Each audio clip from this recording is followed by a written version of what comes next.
Queen Victoria's first child, her daughter, Princess Victoria, went to agonizing lengths to make her mother proud and impress her. She later became the Empress of Prussia. Princess Victoria was able to rise very high, but her life ended with a giant crash. Victoria was born a disappointment. She was born to the young Queen and her husband Albert on the 21st of November, 1840. Queen Victoria had written in her letters that if the baby was born a girl, that she would drown the babe. So when she gave birth to her first child, who was a daughter, she was deeply disappointed. Even the doctor delivering the baby knew of the profound disappointment when he announced that the Queen had sadly had a girl. This was already a bad start, considering she wished for a boy immediately after birth, when she said, "Don't worry, the next one will be a boy." When she grew up, she went on to have issues with her mum. She grew up to be very intelligent, which her father loved, and they grew very close to each other. Prince Albert and the family lovingly called her Vicky for the rest of her life. Her mother's relationship was very different. Although Victoria did love her daughter in her own way, their relationship was chilly and distant. This was perhaps due to her strict upbringing in the palace. The reason she grew up to be so intelligent was because she had to follow a rigorous educational schedule. She was expected to perform perfectly, with exceedingly high expectation placed upon her. Prince Albert even went on to write a book about how he tried to educate his heirs to the highest level. She went to great lengths to please her family. Just as her father was an overachieving and talented man, Vicky would follow in his footsteps. She spent most of her days learning everything from arithmetic to philosophy and took on liberal ideas. Part of her learning started at a very young age, and at 18 months old she was expected to learn French, and she would later go on to learn German from the age of 4. She was becoming an eligible princess, fit to enter the marriage market. As was often the case in royal families, they started scouting for a suitor from a young age. Vicky was only 11 when a match with a man 8 years older than her, at 19 years old, called Prince Frederick William. He was an heir to the kingdom of Prussia, and he became a potential match. At still only 11 years old, it was arranged for the very young Vicky to meet this older man in 1851 at the Great Exhibition in London. The 11-year-old child and the adult man were getting on brilliantly. She was impressing him with her fluent German, which was the prince's native language, and she was eager to put her talents to the test to bag herself an eligible suitor. This would go on to become one of the most stirring romances of the Victorian era. The prince returned home after his visit, but the pair kept in contact through writing letters. These letters between the pair got steamier and steamier as the years went on. They wrote to each other for 4 years, until the young girl was aged 15 and he was 23. Her pen pal lover would take the relationship to the next level when Frederick returned to Britain in 1855. Under the veil of diplomatic reasons. However, it was obvious that he was in love with the English princess, and he had come to visit to determine whether she was suitable to be his wife. Against all odds, she was. Frederick's family were disappointed in his match with Victoria. They were outraged by his crush on her, as they believed the British monarchy was not an absolute monarchy, and therefore it was weaker than other monarchies in the world. They wished for him to marry a Russian archduchess instead, but his love for the English princess was made all the more complicated by others perceiving her as ugly on top of everything else that they despised about her. Vicky was slightly older at 15 years old, and this was a more acceptable age for marriage, but she was still small at only 4'11", and she looked very similar to her mother with a round face, which was not the epitome of beauty at the time. Vicky was not made to feel much better about these facts when her own mother worried that Frederick would get one glimpse of her and walk away. But that's not what happened at all. Vicky needn't worry. The pair got on amazingly when they were able to meet in person once again, and after only 3 days together, the prince proposed with the approval of Queen Victoria, with only one rule in place, that they waited until she was 17 years old before they got married. This was 4 years of communication and love in the making. They were finally together officially, but their future was far from a fairy tale, because the Prussian people hated her and the British people hated her groom more. The news of a royal wedding normally storms up excitement and celebration in the public, but not this time. The Prussian people were disappointed in Frederick's choice in bride, and the British public were not a fan of Vicky's groom either. They branded his family a miserable dynasty in the press. There were few moments of peace between the two joining families, and they quarrelled over the wedding details. The Prussian family were much more traditional than the British royal family. Vicky had requested to bring 2 of her own ladies-in-waiting with her to the foreign land, but she was met with a hard and cold 9 from Berlin. With the wedding approaching, the fighting did not stop there. It got worse because her mother insulted her husband's family. The Prussian family, as the family of the groom, they wanted to take charge of the wedding, and they demanded that things went their way. They insisted that the pair marry in front of the Prussian court in Berlin, but Queen Victoria brutally responded that she absolutely would not stand for that. Luckily for her, she got her own way, with the wedding taking place in the St. James's Palace in London.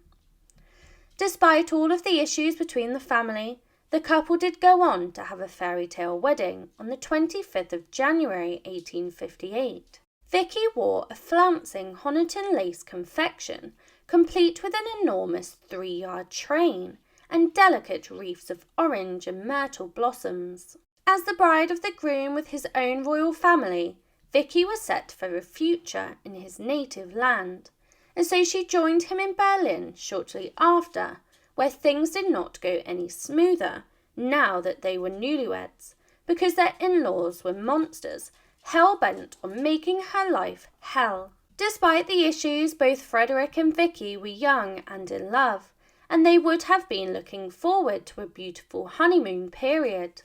But after years of quarrelling between the two families, and with years of growing hate towards Vicky, and they let her know on many occasions, with very public insults from his extended family. Not only did they publicly humiliate, they also punished her without words by putting them up in their new home, which was far from a show of opulent wealth. Frederick's uncle, King Frederick William IV, was the ruler of Prussia, and just like everybody else, he was not keen on the match, but it was too late. Instead, he gave them a chilly reception and sent them to live in a derelict wing of the Berlin Royal Palace. This section of the building was shabby and outdated, and it didn't even have a bath.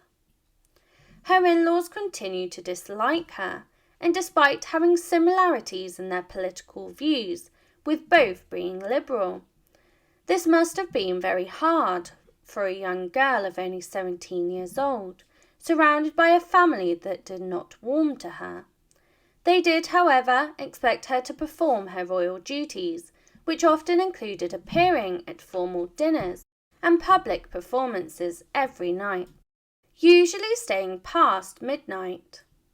Then she would have to wake up at the crack of dawn, get dressed in full regalia, and greet people at 7 a.m. Vicky had always been caught in the middle of the Prussian and British courts. She was encouraged to remain a British princess first and foremost by her mother, but was required to be a Prussian princess by the other. She could not win, until eventually she was made to make an impossible decision. When the Duchess of Orleans, a distant relative of both her and her husband's family, died, this led to a choice being made. The British family mourned and wore black for a month, while the Prussians did so for only a week. She made the wrong choice in the eyes of her mother. She decided to mourn for 7 days, alongside her husband's family. Queen Victoria berated her daughter for not sticking to English traditions. She received many demanding letters from the Queen, until Prince Albert insisted that the Queen stop. Petty disagreements broke out as a result of the hobbies that Vicky decided to take up. She had always enjoyed gardening and decided to start this in her new home. The Prussians took this as an attack on their gardening styles, and when the princess took inspiration from geometric and simple English gardens, this led to a battle to make the palace's gardens as leafy as possible. Despite being a royal princess, she struggled financially, and her royal duties went without thanks. King Frederick Wilhelm gave his nephew an allowance, but it was so little for a royal expected to attend royal engagements of the highest standing, and so Vicky found herself having to go into her own dowry to keep them presentable at these engagements. This was a far cry away from the life that she was used to in the British royal family, and the transition took its toll on her. Vicky married young and went on to have children, young too. Within a year of marriage she was pregnant, as it would have been expected of her to be. In late January 1859, the princess went into labour, and the nightmare began when her son was injured.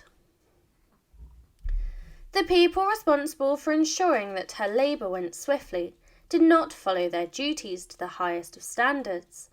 The maid delayed getting a doctor, and Vicky, who was just wearing a flannel nightgown, nearly died during the birth of her first child.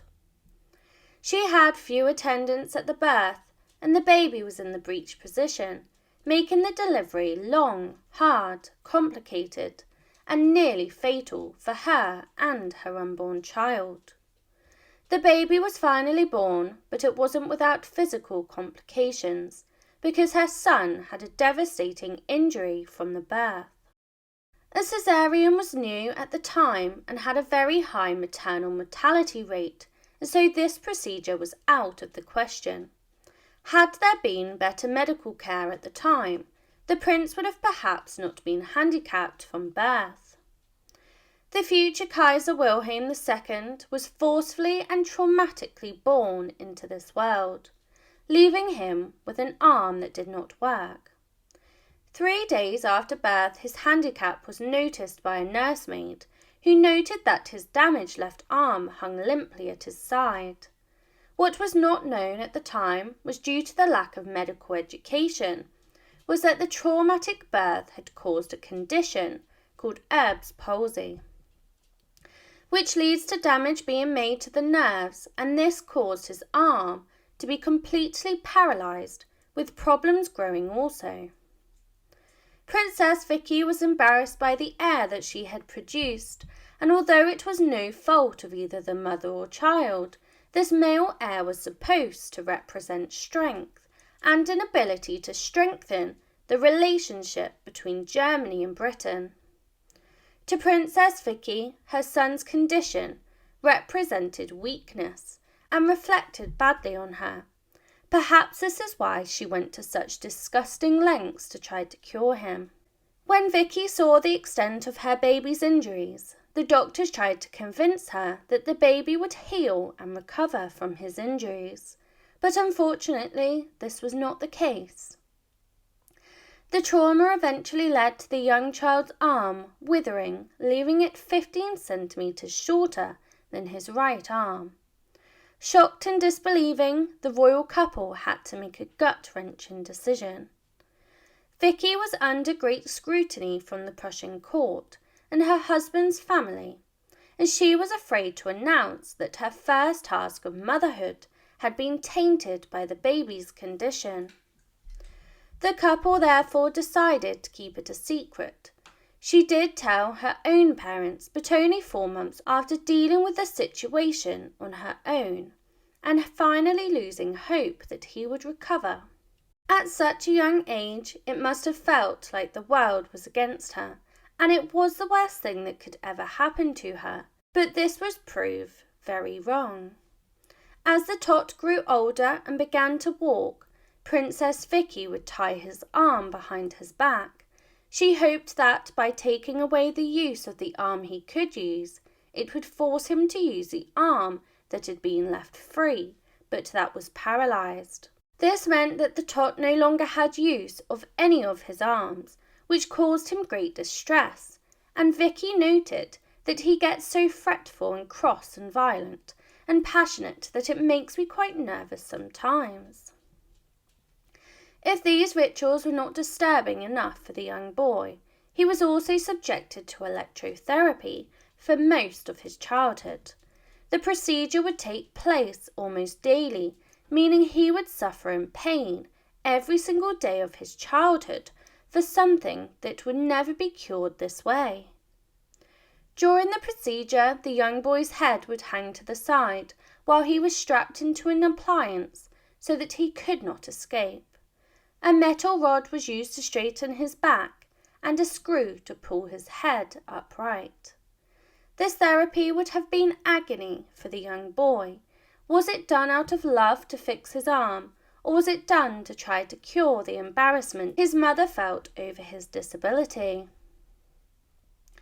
Princess Vicky was perhaps in denial that her son's condition was a permanent and lifelong one. She tried to fix his arm. She was convinced that the damage could be repaired. This is when the start of some disturbing and bizarre rituals were done to make his arm work again. At only 6 months, when his mother had realised he was still paralysed, she began to give him animal baths. Twice a week, his arm was put inside of a freshly slaughtered hare. The idea was that the warm blood would transfer vitality to the limb and make it work again. Of course, this did not work, but was perhaps just more traumatic for the infant. During her marriage to Frederick, the couple went on to have 8 children. None of the other births were as traumatic as her first. In 1861, another horrific tragedy occurred. Her beloved father, Prince Albert, suddenly died, which submerged the British public into a deep state of mourning, with her mother becoming a recluse. Vicky was devastated, and she returned to the UK to comfort her mother and to attend the funeral. When she returned to Prussia, it soon all collapsed on itself. Vicky was hell-bent on raising her children herself. She loved them dearly and refused to go on long trips away for fear that she would miss them too much. This made what came next all the more devastating when she suffered a mother's worst nightmare. Vicky's 4th child was a baby boy called Sigismund, and he tragically died at only 21 months old in 1866. He caught a severe case of meningitis, and with the medical care not being what it is today, he could not be saved. She was plunged into a grief that no one is ever prepared to face, with little support from others around her. Although Vicky was in mourning for her lost son, no one else seemed to be. Another one of her sons, Waldemar, passed in 1879, and again she received almost no sympathy from anyone in the Prussian court. Her own mother was too consumed by her own grief for her father, Prince Albert, that she did not believe her daughter was in as much pain as her, as her husband was worse to lose than a child. She made a big error in judgment when she hired a tutor to teach her children. That would go on to encourage Wilhelm to embrace his right to rule and banish anyone who got in his way. There was no time to worry about this yet, as her country was in ruins.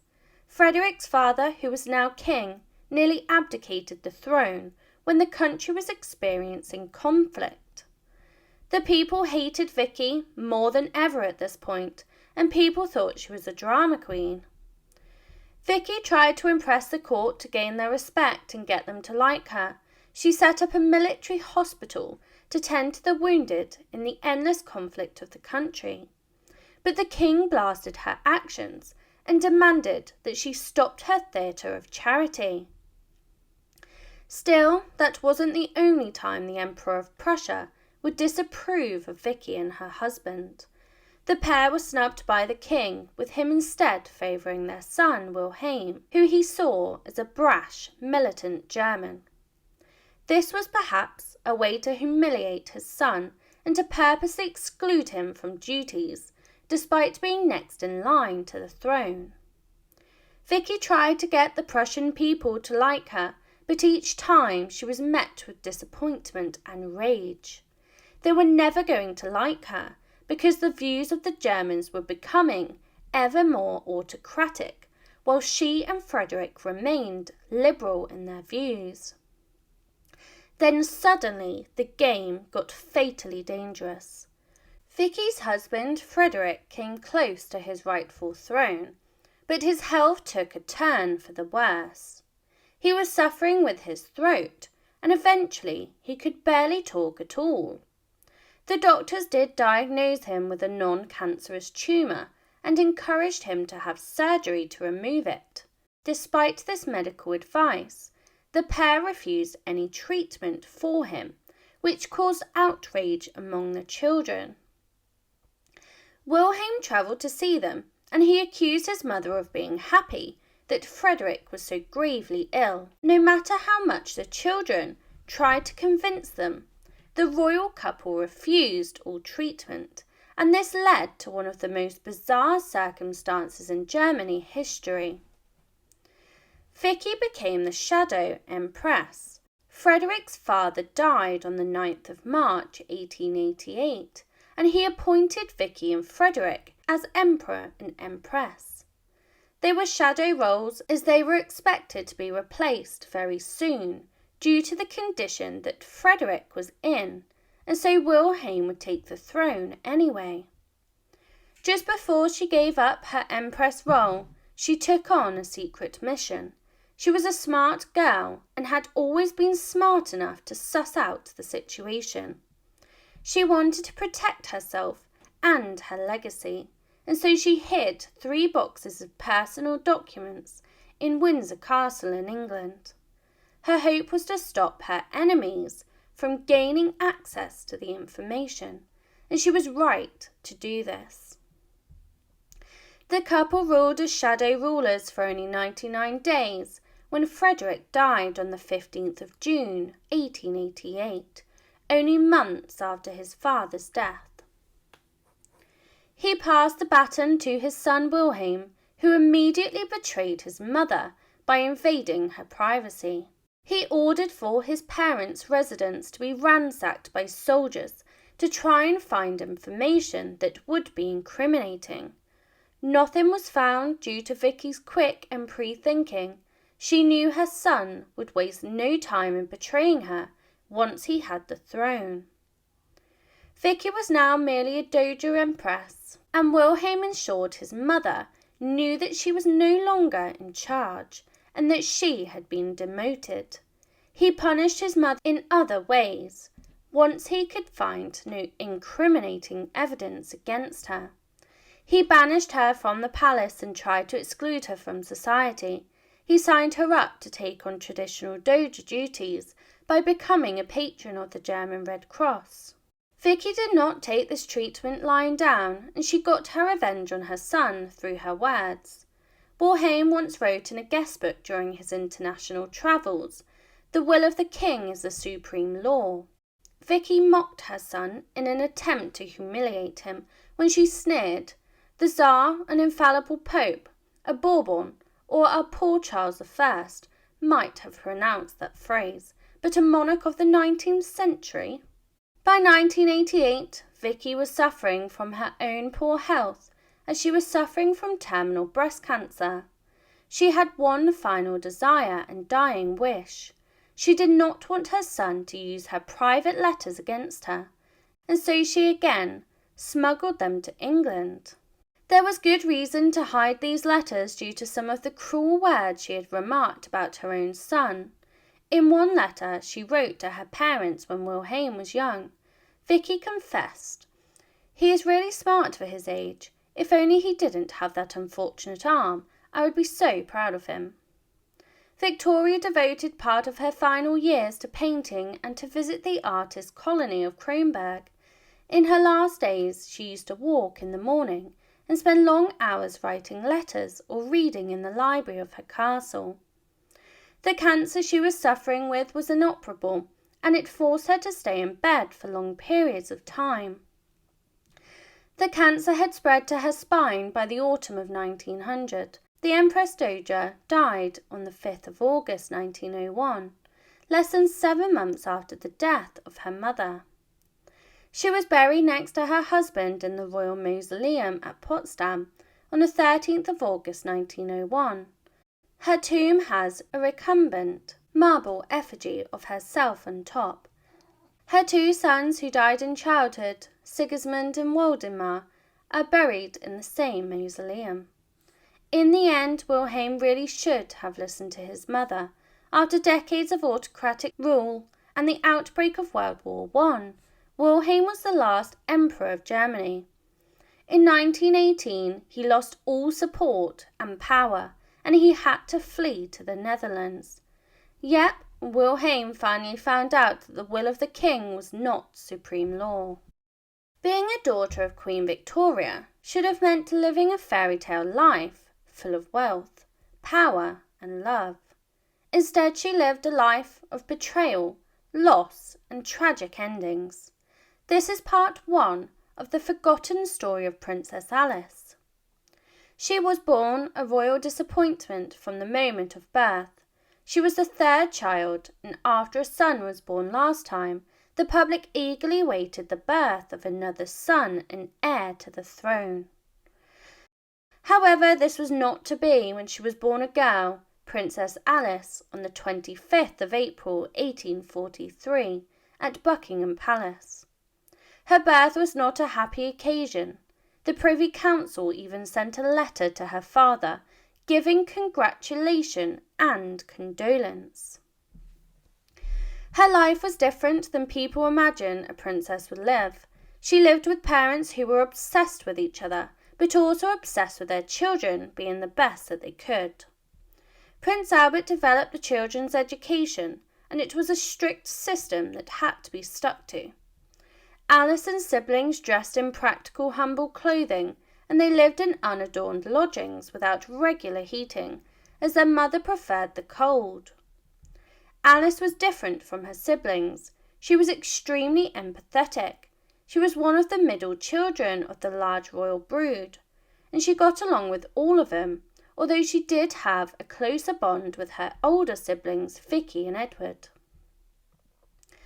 Alice wanted more than her royal lifestyle. She wanted to experience the life outside of her royal family. She liked to visit the working-class tenants at Balmoral and find out how they lived.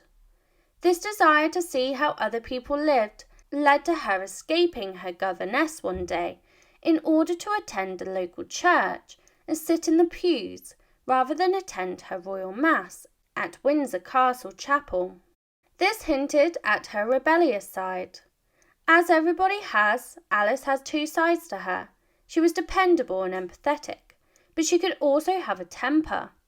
This was perhaps learnt as a way to protect herself as a middle child that would have been up against her other headstrong and opinionated siblings. She was known to lash out with her tongue when she was angry with her siblings, and this only got worse over the years. When Alice was old enough and her mother deemed her fit for marital matchmaking, it was decided that she would be married while still a teenager. Her sister had just married Frederick of Prussia in 1858, and now it was time for her to be matched to an eligible bachelor. Victoria was keen on a love match for her daughter, so long as it was one of the eligible European royal houses. This did not leave a large scope for a real love match, and the options were very far and few. Alice's newlywed sister Vicky was in charge of compiling a list of eligible European bachelors. She only found 2 men suitable: William the Prince of Orange and Prince Albert of Prussia. Albert of Prussia was also Vicky's husband's cousin, and when Princess Alice was set up to meet these suitors, she was not happy with it at all. The family of the Prince of Orange were beside themselves with glee at the prospect of him marrying an English princess, and so he travelled from the Netherlands to Windsor Castle to meet the potential bride and her mother-in-law. Alice was brutal in her response, and she was not keen at all, and she told her mother she did not like him at all. Her second match seemed even more unsuitable because she was far too good for him. The second suitor was recommended as the cousin of Alice's new brother-in-law, Frederick. But Frederick himself claimed his cousin wasn't good enough for Alice, who deserves the very best. Her options were now down to 0, but there was another man, an underdog of a suitor. Her sister Vicky started to rack her brain for another match after her first 2 choices crashed and burned. Eventually she landed on Prince Louis of Hesse. He came from a respectable German house, and Queen Victoria invited him to Windsor Castle to meet his future bride. She liked him immediately, and the sparks were flying. They got on amazingly in each other's company. Upon his departure, he asked for her autograph as a keepsake, and Alice was impressed with him. Queen Victoria immediately made plans to marry the pair, but then tragedy struck and her grandmother died. Princess Alice was immensely happy during the spring of 1861. She had met her life love and had gotten engaged in the April to Prince Louis. But it was also full of sorrow for her maternal grandmother, the Duchess of Kent, when she died in her bed. Alice wasn't just close to the Duchess, she had also taken up the job of nursing her in her final weeks of life, and so she had to watch as her grandmother deteriorated before sadly passing away. Her looking after her family members did not stop there. She took on the role of family caregiver. When her mother struggled with her emotions, she was sent by her father to comfort her. But tragedy struck again. Her father became gravely ill, and again she took on the role of looking after him. On December 1861, Alice's father, Albert, fell dangerously ill, with complications from undiagnosed Crohn's disease. The prince had struggled with his health throughout his whole life, but he had been particularly stressed out with the debauched behaviours of his son, Edward, who had been parading his mistresses in public. Queen Victoria and Princess Alice believed they could save Albert by tending and caring for him, but their hope vanished when he passed away from his illness. The fallout from his death plunged the public and the royal family into a deep state of mourning. Queen Victoria blamed her son for killing her husband due to the stress he had brought to his door. She even refused to notify her heir of his father's death. Alice was not one for tensions in the family, but she was struggling with the morality of not telling her brother of her father's death, and so she betrayed her mother when she went behind her back to sneak a telegram to Edward. Victoria and Edward never fully reconciled with the Queen, remarking that, "I never can or shall look at Edward without a shudder."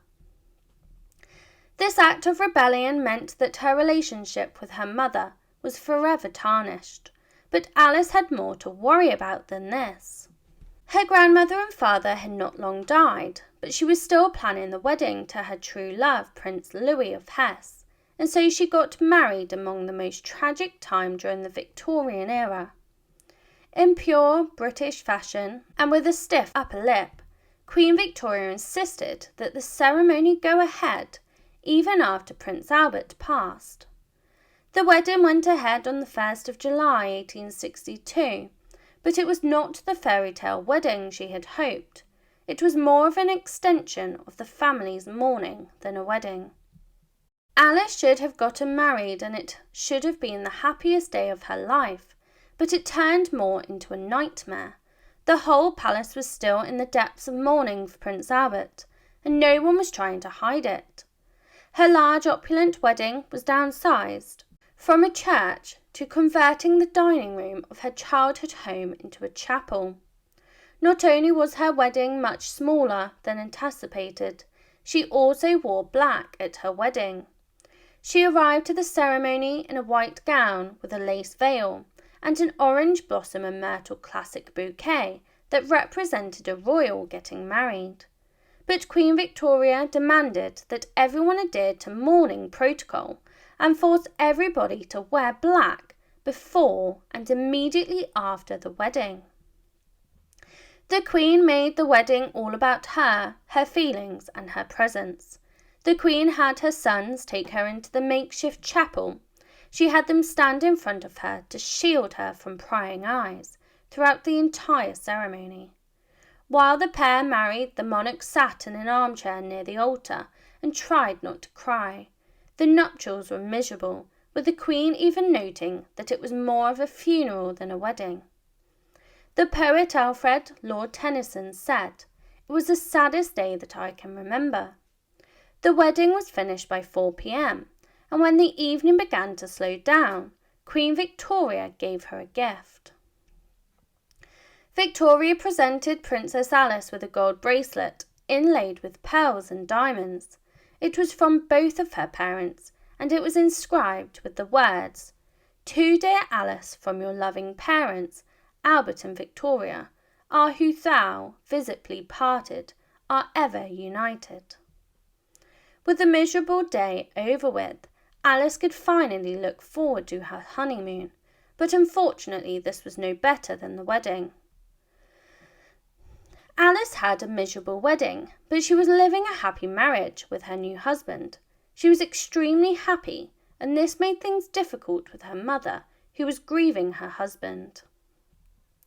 The monarch was jealous of Alice's happy, content life, and so the princess had to try to not look too happy when she was around her mother. It was a difficult start to her married life and her relationship with her mother, but it would take a much darker turn. Alice moved to Louis' home in Darmstadt. As royal brides often do, she had to move out of the family home and into the family of her new husband's household. She arrived there in 1862 and crowds of people welcomed her with cheers, and she wrote to Queen Victoria, "I believe the people never gave so hearty a welcome." Despite the warm welcome from the people, Alice was extremely homesick. She was also bored of her new life, but she shouldn't have worried about being bored. Join me in part 2 to learn of how Alice experienced further loss with the death of her own children before also losing her own life too.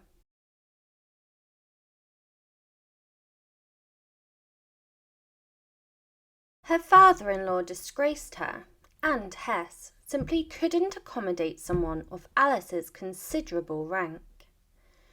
Queen Victoria had envisioned Alice getting a newly built pristine palace over there, but that's not what happened. Prince Louis's father had inadequate and declining resources, and he refused to waste what little wealth he had left to find or build the newlyweds appropriate lodgings.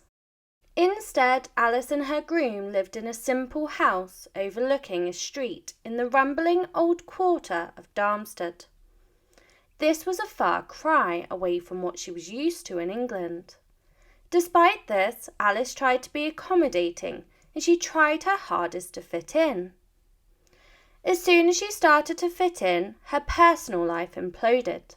As was expected of her, she started getting pregnant and giving birth to babies right after the wedding. having 2 children, Victoria and Elizabeth, within the first 2 years of marriage. This caused some tension with her mother. Alice was passionate about breastfeeding her babies, which was less common at the time, but the most resistance she experienced came from her own mother, who hated the thought of her daughter doing it. As the years wore on, though, the Queen took her displeasure to new heights.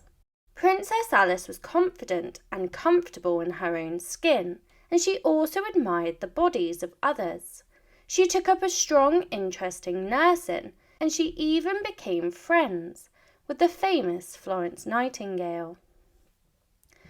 This traumatized her mother, who was so horrified she wrote a warning to Alice's younger sister Louise about Alice's perverse interests. The Queen was wary that Alice would take a gynecological stance with the princess, and so the Queen insisted, "Don't let Alice pump you. Be very silent and cautious about your interior." There was an ulterior motive behind her actions with her daughter, and that was because she was a very jealous woman. She struggled with the idea of Alice being happy, and Victoria didn't want to let her daughter go, because she was so utterly miserable herself. Her response to this was to snipe at her instead, and each year the sniping worsened. Alice was content and happy with her children. She visited England less and less, and the Queen struggled seeing Alice happy. But she didn't have to wait long to see her miserable, because on the 7th of October 1870, Alice gave birth to her second son and 5th child, Frederick, aka Fritty. The new baby was the fam's favourite, but something was seriously wrong with him, due to a genetic condition that the Queen had passed down to her own children called haemophilia. This prevents blood clotting in male children, and she had passed it right down to Alice and then to little Fritty. The royal disease was being passed down all over Europe due to the many marriages that were arranged by Victoria, and as a male with the disease, it was nothing less than a death sentence at the time. This disease went on to kill Alice's brother, Leopold, in 1884. Unsurprisingly, everyone feared the worst for the princeling Frederick, who would go on to die in a devastating way. On the 29th of May 1873, the little boy fell 20 feet from his window when he was hanging out of it at home. The fall would have injured and could have been fatal for any child, but coupled with this royal disease meant he stood no chance at all. The boy did not die on impact. He awoke after the fall, but even the best doctors in the land couldn't control his internal bleeding, and so he devastatingly passed away, leaving Alice heartbroken. Alice was plagued with grief for years. She never ever got over the loss of her beloved son. She sent a letter to her mother, who was not very empathetic of her grief, only 2 months after the fall, stating, "I am glad you have a little coloured picture of my darling. I feel lower and sadder than ever, and miss him so much, so continually." The years that followed started a dark spiral. Her mother did little to support her, and she was far too filled with jealousy and bitterness that this dominated her emotions towards Alice. Alice was stubborn, and they often clashed, but now they would go on to exchange vicious letters. Alice attempted to give some diplomatic advice to Victoria, but the monarch wrote back, "I do not think, dear child, that you should tell me what I ought to do." For 2 years, Alice withdrew from public life to heal herself and look after her remaining 2 girls, Alex and Marie, and her son, Ernest. She used her surviving son to cope with the loss of her other son, and she kept him close by, as well as promoting him to her new favourite and hardly letting him out of her sight. At this time, her marriage was also taking a battering. The problem started out as minimal, but worsened over time. Prince Louis of Hesse was a lovely, kind man. He was also a little soft-headed and could be emotionally stunted, and he offered little support to the struggling princess. She was disappointed with her husband's response to their son's death, and by 1876 she was becoming increasingly full of resentment, and she was not afraid to let him know. She wrote to him accusing him of writing empty and bare letters that left her cold and alienated from her real self, confessing that, "I feel myself through them, that I have less to say to you than any other person."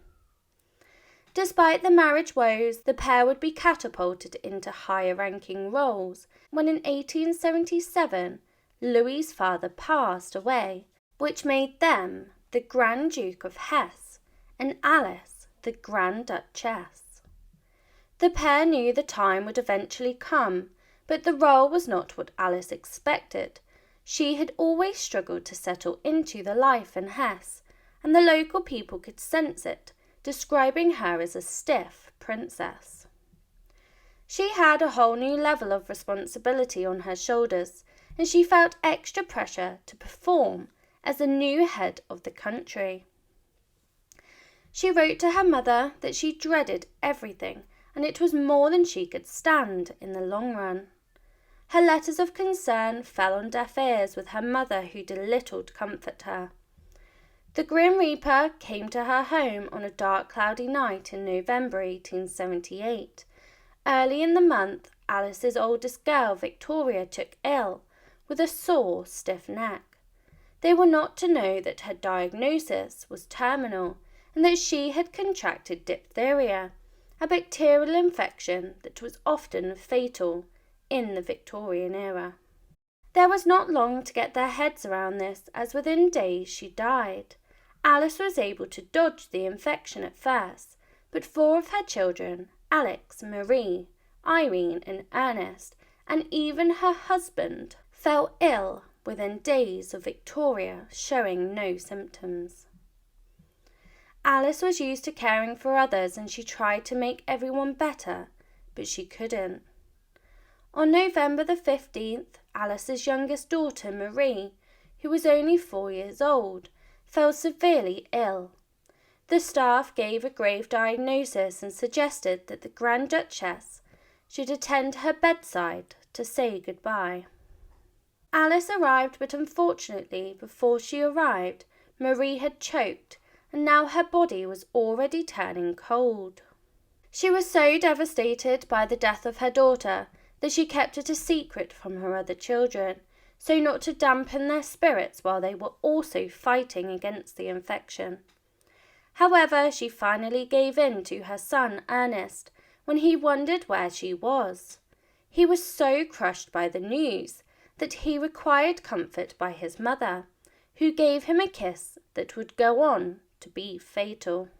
Alice had introduced a strict no-contact order in the house, but due to the young boy's grief, she tragically went against this and instead became infected by her son.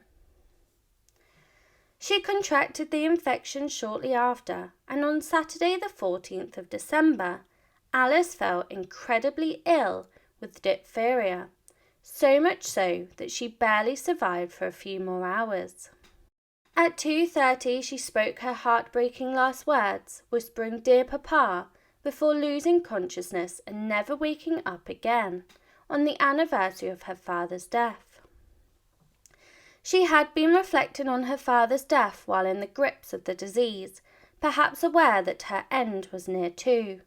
Her final words were "Dear Papa." Alice's sister Victoria was heartbroken over the death of her sister, but she was banished from attending the funeral due to tensions between the two nations. Queen Victoria outlived her daughter by 2 decades, and Alice had been her first child to die. Queen Victoria, who was always looking for cosmic connections, noticed this connection with her husband, and she called it almost incredible and most mysterious, and lamented that this terrible day come round again. Even after the deaths in the family, the heartache did not end there. Alice and Louis's daughters married into Russian royalty, which ended in tragedy for both of them. Their daughter Alex went on to marry Tsar Nicholas II of Russia, and Elizabeth married Grand Duke Sergei Alexandrovich of Russia. Both women were brutally murdered by the Bolsheviks, mercilessly. So were Alex's 5 children. This marked the end of the Romanov dynasty.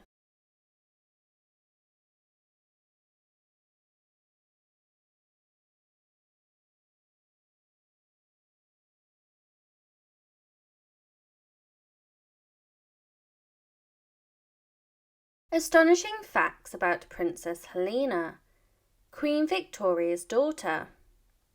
As all of Queen Victoria's children experienced, their lives were full of family drama, civil rivalry, and personal woes.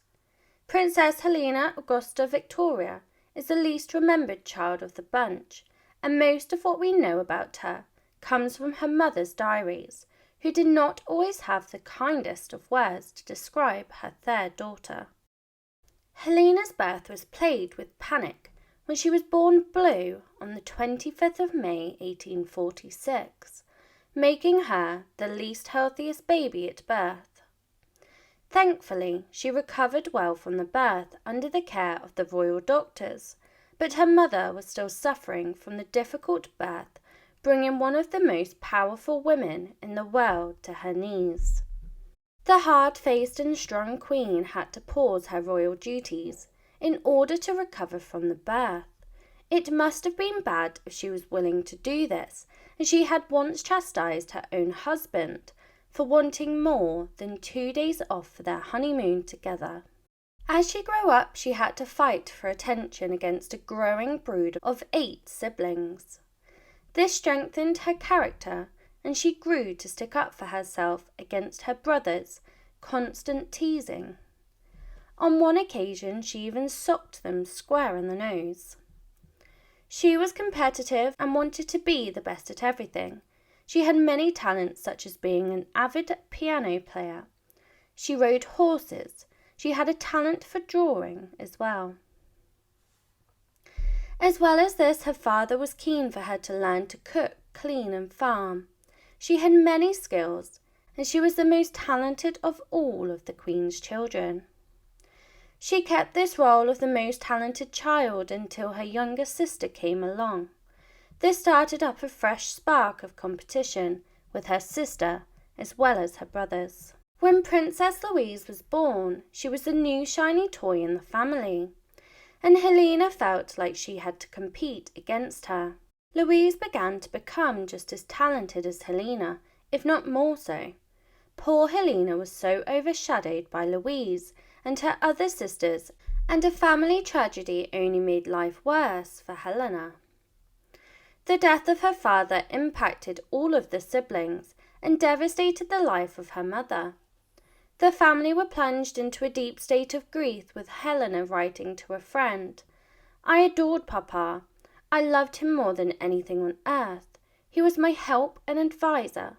These hours were the happiest of my life, and now it is all over." Her mother made her life all the more unbearable when she insisted that her sisters move out of Windsor to join her at Osborne House, to live in mourning and isolation from the public. You would think that the family would all be supporting each other during this difficult time, but Helena was left with little support for herself, making her feel lonely. Helena was one that deemed emotionally unstable, and she would be quick to burst into tears at the slightest drama. It was due to this that Helena was not chosen to support her mother. Instead, she chose Louise as her assistant and her older sister Alice as her secretary. Left to her own devices led her to fall into some tragic traps, such as falling for the wrong man. She had little support and affection from her immediate family, and so she turned to others for this affection instead.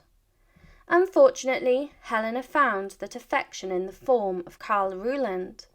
This romance was doomed from the start. Not only was Reuland the former private secretary to her dad, but he was roughly 13 years older than her. Queen Victoria found out about the pair's romance, which fueled some furious rows between the pair. From the moment onwards, she was not trusted with her own love life, and so her mother took control of this area of her life. Queen Victoria fired her lover and sent him packing back to Germany. Helena was left heartbroken by the separation, and panic stations were set in place to marry Helena as quickly as possible to avoid this kind of scandal happening again. Her mother chose her husband for her, and Helena was deemed non-pretty compared to conventional beauty standards at the time. She was chunky, dowdy, and double-chinned, meaning she was far away from the fairy tale princess look. Due to being a middle child of such a big brood, it made the marriage prospects less secure. Her mother threw in one more condition that made marrying Helena a difficult pill to swallow because she was underestimated. Her oldest sister had been married off in 1862, and so Helena was forced to replace her role as unofficial secretary, something her mother had previously doubted her ability at. Much to her mother's surprise, she excelled at the role, and she made an excellent companion to the Queen. Victoria then insisted that any suitor for her daughter would live in the Queen's residence with them. This was not a desirable situation, and so many men refused to agree to the strict criteria.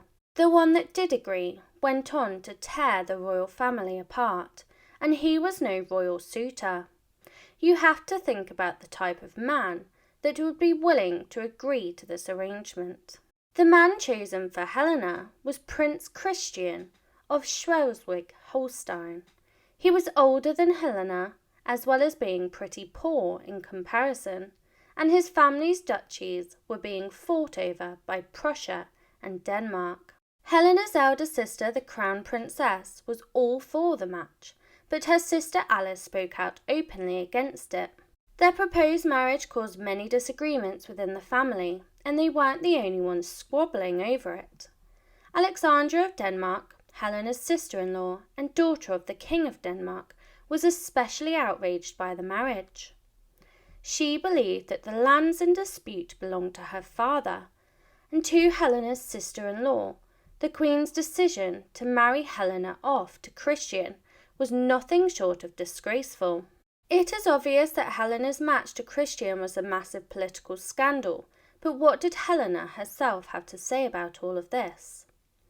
Against all odds, against the age difference, despite him being from a poor family, despite the family uproar, the pair were extremely happy with the match for themselves.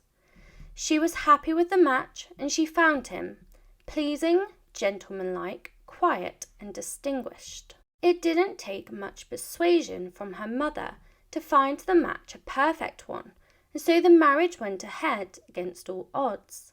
But the marriage would do little to improve her standing in the royal family. Helena's wedding was organised for the 5th of July 1866, and the whole spectacle was a disaster. There were members of the family that refused to attend, including Edward, her brother, and husband to Alexandra.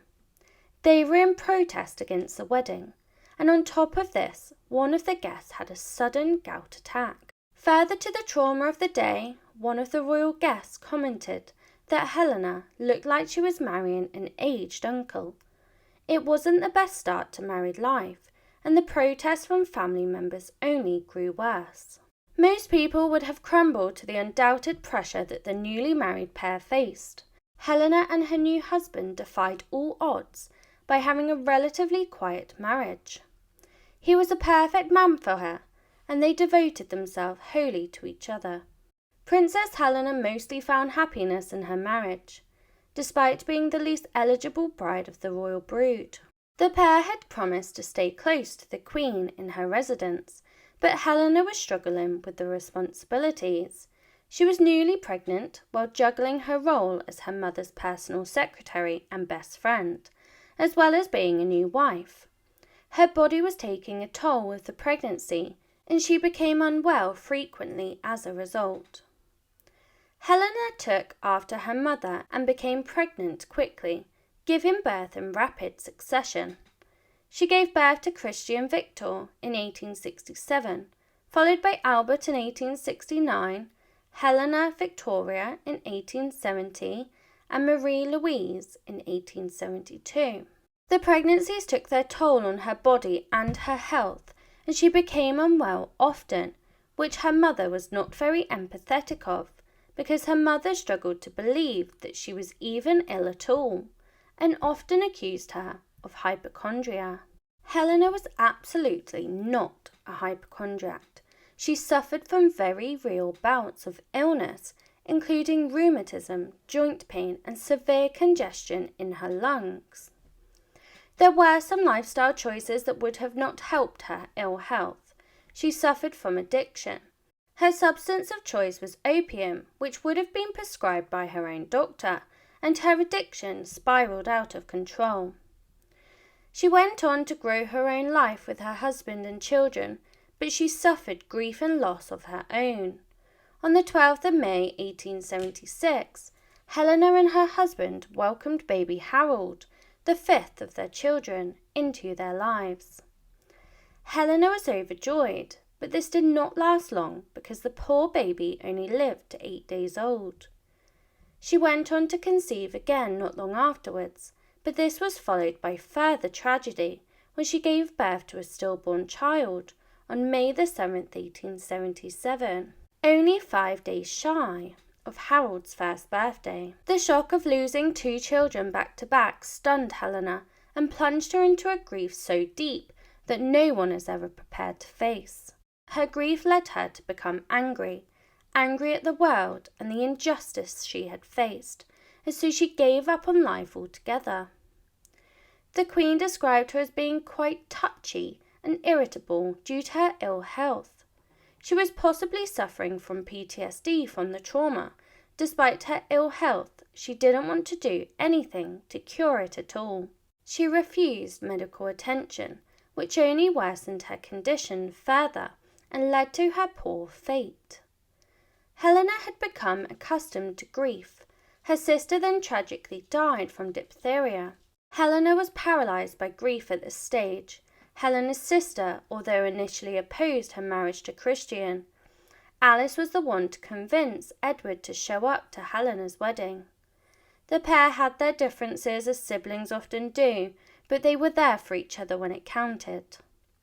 After everything she had experienced in life, it pushed her farther away from her mother, perhaps due to the lack of emotional support given to her throughout her years of hardship.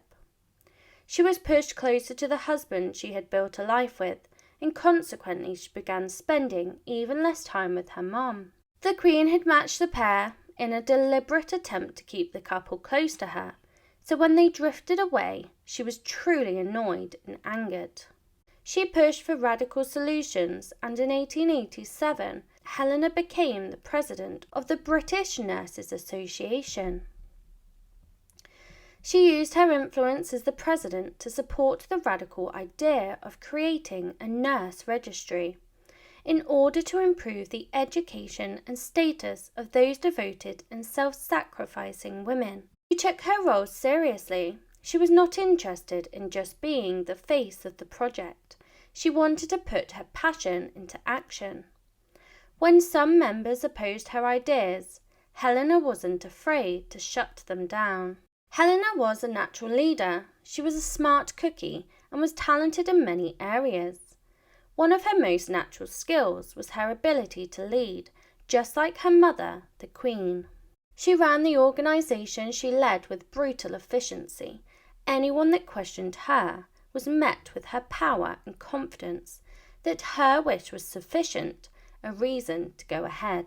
In her private life, she did not exceed such confidence. She was battling with an opium addiction still, and it was spiralling out of control. The family were becoming concerned. Her mother, who had never been concerned of her health before, was worried, as well as her husband, who begged the doctors to stop supplying her with it, of which Helena was furious about when she found out. She could not stop now. Her addiction had taken a grasp her entire being, and it nearly broke her. Rather than the request that her husband had made to the doctors, Helena demanded the doctor supply her with more drugs, to which he responded by refusing to give her anything at all. Withdrawal from opiates will make you extremely ill, and Helena was no different. She even complained of losing her sight. Luckily, with a bit of family support from her elder sister, she was able to give up the habit. It was an amazing personal accomplishment, but a tragic family event cut Helena's celebrations short. Helena was impeccably proud of her children, and her eldest son had become a major in the British Army, which saw him take trips away to battle. When he left to depart on another trip to South Africa, she never imagined that she would not see him again. But her son died during this trip when he caught malaria, and she received the news by telegram on the 25th of October 1900 that he was dangerously ill. Despite having the best medical care at his disposal, 5 days later, a second devastating telegram with the news that he had died from the illness. Helena was used to grief. She had already lost many members of her family. But Queen Victoria did not take the news very well at all. She was quite elderly and her own health was deteriorating. Helena and her sister Beatrice comforted their mother on her deathbed while they watched her slowly wither away. Finally, on January the 22nd, 1901, Helena's mum breathed her last breath. Her death would mark the end of the Victorian era, and with this came great change, especially the power dynamics of the family, which shifted, meaning more family drama and personal calamity. Helena's siblings disappeared from her life one by one, but the loss of Edward hit her especially hard. Edward VII had been almost abandoned by his own mother, as she blamed him for their father's death, but he was the heir to the throne and next in line for the crown. Edward VII, accompanied by his wife Alexandra of Denmark, kept Helena at arm's length. His wife was full with extreme jealousy of the royal family, which didn't bode well for a close sibling relationship between Helena and Edward. Not only this, Alexandra never really forgot the betrayal that was Helena marrying her husband, and she got revenge on Helena as queen consort. Helena's passion for nursing was evident in her actions. Alexandra decided she was now keenly interested in the cause, and so she demanded that her position as president was replaced. This led to things becoming increasingly toxic and nasty. The removal of her role as president was removed, which led to Helena feeling resentment against her brother and his wife. She had been outranked by her sister-in-law, and so she handed the reins over to Alexandra. Ever the dutiful princess, Helena continued supporting the monarchy, but she didn't serve the new king for long. Edward was an avid smoker, which ultimately led to his death. After a short rule of only 9 years, the new monarch passed as he suffered multiple heart attacks and met his end. Only 4 years later, World War I broke out across Europe. This plunged Helena's family into personal strife when her own son fought for the Prussian army rather than the British army. Her son betrayed her. He battled and fought for the Germans, who were wholeheartedly against Helena and her homeland. She lost contact with him due to the war, and she would do nothing but wait for it all to come to an end. What she found out afterwards shocked her to her core. None of Helena's children had gone on to reproduce children of their own, or so she thought. She had gotten used to the idea that she would never be a grandmother. That all changed when Albert admitted to having a secret affair that resulted in a daughter named Valerie Marie. Though he never revealed the identity of the girl's mother, in the most gut-wrenching way possible, Helena now had a granddaughter. Despite giving up her title as president, Helena's passion for nursing never left her. She spent her spare time visiting hospitals during World War I, and her motivation was to improve the spirits of people staying there. She was loved by the ordinary public for her passion for the cause and her charity work. During World War I, Helena and her husband enjoyed their 50th wedding anniversary. This marriage that so many were against had stood the test of time, and it was the longest out of all of her siblings. That didn't mean her husband was totally perfect, though. He was the perfect husband and the perfect father, but he was pretty useless when it came to his influence on the royal family. He wasn't interested in helping the princess with her royal duties, but despite this she loved him anyway. The couple were happy together and deeply in love, but the beginning of their relationship started off on an awkward footing when he believed he was meeting the Queen to become her new husband instead of Helena's. The couple had been married a long time, but in 1917 her husband died at the age of 86. She was plunged into deep mourning again, a state she was probably becoming accustomed to. The commissioners, with little empathy for her situation, tried to evict her from her 2 residences due to the expense of running her households. 6 years later, in the spring of 1923, Helena fell victim to a disease which marked her end. Weeks later in May, the now elderly princess suffered a heart attack and was gone by the morning of June 9, 1923. Most of what we know comes from her mother's journals, who often made mean remarks about her children growing overweight and being ugly. But despite what her mother journaled about her, she was far from weak and quiet person that the biographers had painted her as.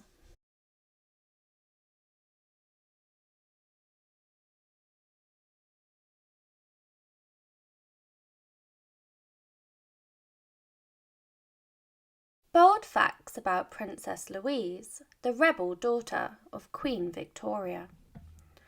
Born on the eve of Europe's first wave of revolutions, Queen Victoria recognised that her daughter, Princess Louise, was certain to be distinct. And distinct she was. Princess Louise was an intelligent child who ripened into a provocative, secretive revolutionary. Strap yourself in and join me learning about the Queen's most rebellious daughter. Her mother knew she would be special.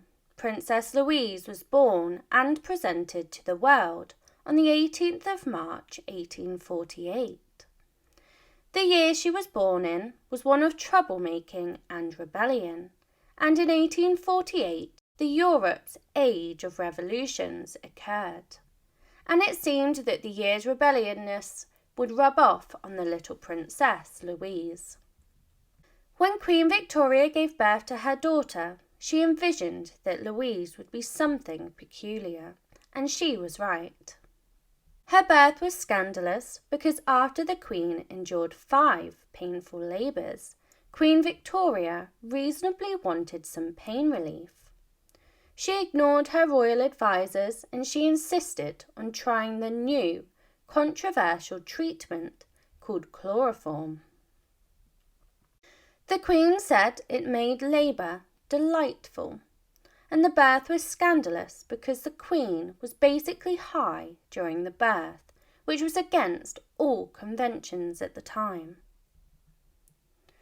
Louise was a curious cat, and the royal family believed in the old philosophy that children should be seen and not heard. But Louise was not going to go along with this. She was born rebellious, and from an early age she was a firecracker who was almost too curious for the royal family's tastes. Louise asked so many questions that the family nicknamed her Little Miss Why. As we'll see, the princess's desire to rebel only nurtured greater as she matured. However, Louise was not accustomed to grief, and she struggled to handle it. When Louise was just 13 years old, her beloved father, Prince Albert, tragically passed away in 1861. Even though Louise and Victoria didn't have the calmest relationship, Louise was her father's favourite child, and the death of her father was extremely hard for Princess Louise. With her mum so engulfed in her own grief, she did not have anyone around her to help her through her grief, and she felt so alone. Queen Victoria was so beside herself with her own grief that she could hardly keep herself composed, and in many parts of her life she was not composed or present. She struggled to support her children through their father's passing, and she basically lost both of her parents in one swoop. And so Louise became withdrawn and stubborn, but even with the probabilities weighted against her, she was a fighter. It took nearly 4 years after Prince Albert's passing for Louise to finally rejoin public life. Unfortunately, her mother had other ideas for her. Grand balls were a huge part of Victorian culture. The elite young women entered society with an extravagant party called a coming-out ball. Louise was a 17-year-old princess who was justifiably thrilled about the party, but she was disappointed when her mother cancelled the whole occasion. The Queen had decided that mourning protocols for Prince Albert was more important, even though it had been years since his passing. This kept the family in a state of grief, unable to move on. Louise was furious. She stomped around the palace in place of the dancing that she should have been doing instead, but she'd make her own fun soon enough. Louise would go on to work with her mother, despite the pair not having the calmest of relationships. Louise could wind her mother up incessantly, and she knew just the buttons to press. But her mother was hell-bent on following tradition anyway, and so this meant promoting her troublemaker daughter, Louise, to serve as her personal secretary. Louise was surprisingly good at the work, but she found it boring, and that was until she met a certain gentleman of whom she would have been forbidden from having an affair with. While Louise worked as her mother's secretary, scandalous rumours were spreading throughout England. The rumour suggested that Princess Louise was having a scandalous affair with her younger brother's tutor, the commoner Robinson Duckworth, and that she was falling in love with him. As well as the royal tutor, he was also a reverend, and he was 14 years older than young Princess Louise. When her mother found out, she intervened. Queen Victoria was no fool. Victoria could see what was happening between the pair. It did not take a lengthy time for her to dismiss the celebrated tutor from the royal palace. Victoria believed she had squashed the scandals and rumours with her action, but Louise's love life would throw many more scandals at the Queen. Her mother took caution. Queen Victoria began to grow wary of her teenage, rebellious daughter, and it didn't take long for their relationship to sour. The Queen frequently disapproved Louise's non-compliance, called her indiscreet, and said that she was an imprudent child who got pleasure from arguing. It appeared like no topic was safe in the royal residences, because Louise merely refused to hold her tongue. Thankfully, a change of scenery would give the royal family some relief when Louise broke the mould when she became the first princess to attend a public institution. As all of the siblings endured, the children were used to their father's strict and rigid tutoring system. This perhaps encouraged Louise to seek out the education she wanted for herself and blossom into the person she was meant to be. Louise refused to be stuck and trapped within the royal palaces, and living by the Queen's endless rules and protocol, and so she decided to venture into the world where she would make a scandalous impression. She became a famed artist. She had learned her skills during her enrollment at the National Art Training School, where she left England dumbfounded by becoming a sculptor. Becoming an artist was a man's role. It was scandalous for a woman to become an artist. Again, Louise followed her own dreams against all society rules. She rebelled and caused controversy by being a royal princess entering the male-dominated world of sculpting. It would have been expected of her to follow more traditionally feminine art forms, such as painting or singing. But even Louise's unconventional career choices didn't compete against her scandalous and dramatic personal life. She was a busy woman. Louise connected with numerous men during her lifetime, and the gossip on no occasion seemed to stop. Some sources claim that she had affairs with one of the Queen's later personal secretaries, along with the famed architect Edward VII. Louise was a passionately liberal woman, although she preferred to keep her affairs a secret, perhaps to shield herself from her mother's wrath. The royal family were far more concerned with concealing even greater things than affairs. She was beautiful, and it was not hard to see why so many men were falling over themselves to be with her. The princess was absolutely gorgeous. She had pale skin, dark hair, and a slender figure. Unlike some of her other sisters, Louise was the Victorian era's idea of a jaw-dropping beauty. To this day, she is often called Queen Victoria's most striking daughter. She kept another huge secret. Louise was a handful for Queen Victoria. She was often having to intervene in covering up her daughter's explosive personal life in order to protect the royal family. It is alleged that the royal princess didn't just have an affair with Leopold's tutor Duckworth, but that she also had an affair with another of her brother's teachers as well. This time the man was Walter Stirling, and his relationship with Louise would send the royal family into a state of panic. The scandal was pushed far down into the deep realms of other royal secrets, but a scandal that has been resurfaced is one that would have caused great shame at the time. It is rumoured that Louise had given birth at the young age of 18, out of wedlock, and this would have brought endless shame and scandal to the royal family. It was Queen Victoria's doctor, Sir Charles Locock, that had started the rumour. He had helped deliver all 9 babies that Victoria birthed, and it was Charles Locock's son, Frederick, who adopted baby boy called Henry in 1867, which was a strange thing for a single man to do, and Locock seemingly started getting a fairly sizable allowance. He had also been given a grace and favour apartment in St James's Palace. When Henry was old enough and had his own children, he started to share the news that Princess Louise was his mother, and this story passed down throughout the next generations.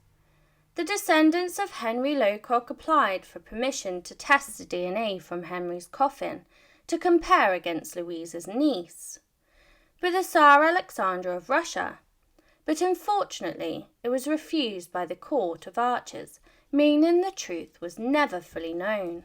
In between all of her personal affairs, Princess Louise was still able to dedicate herself to philanthropy. Even as a young woman, she felt passionately that she shouldn't just serve the royal family, but that she should work for the British people. She used her influence as her mother's secretary when she helped open a hospital for children and became the face of royal philanthropy. Louise was able to enjoy her 20s, but time was ticking and the expectation of marriage was being forced on her with greater pressure. One thing she did not want was to marry royalty. The Queen set about finding her daughter a husband, as she did for all of her children and many of her grandchildren. Her sisters had all married royalty, and the Queen proposed many princes from across Europe to Louise. But Louise was hell-bent on never marrying a man who was a member of any royal family. She already had to struggle with her own stuffy royal family.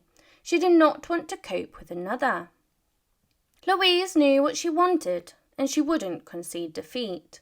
Her family was busy showcasing her across Europe, and Louise grew keen on a regular man named John Campbell.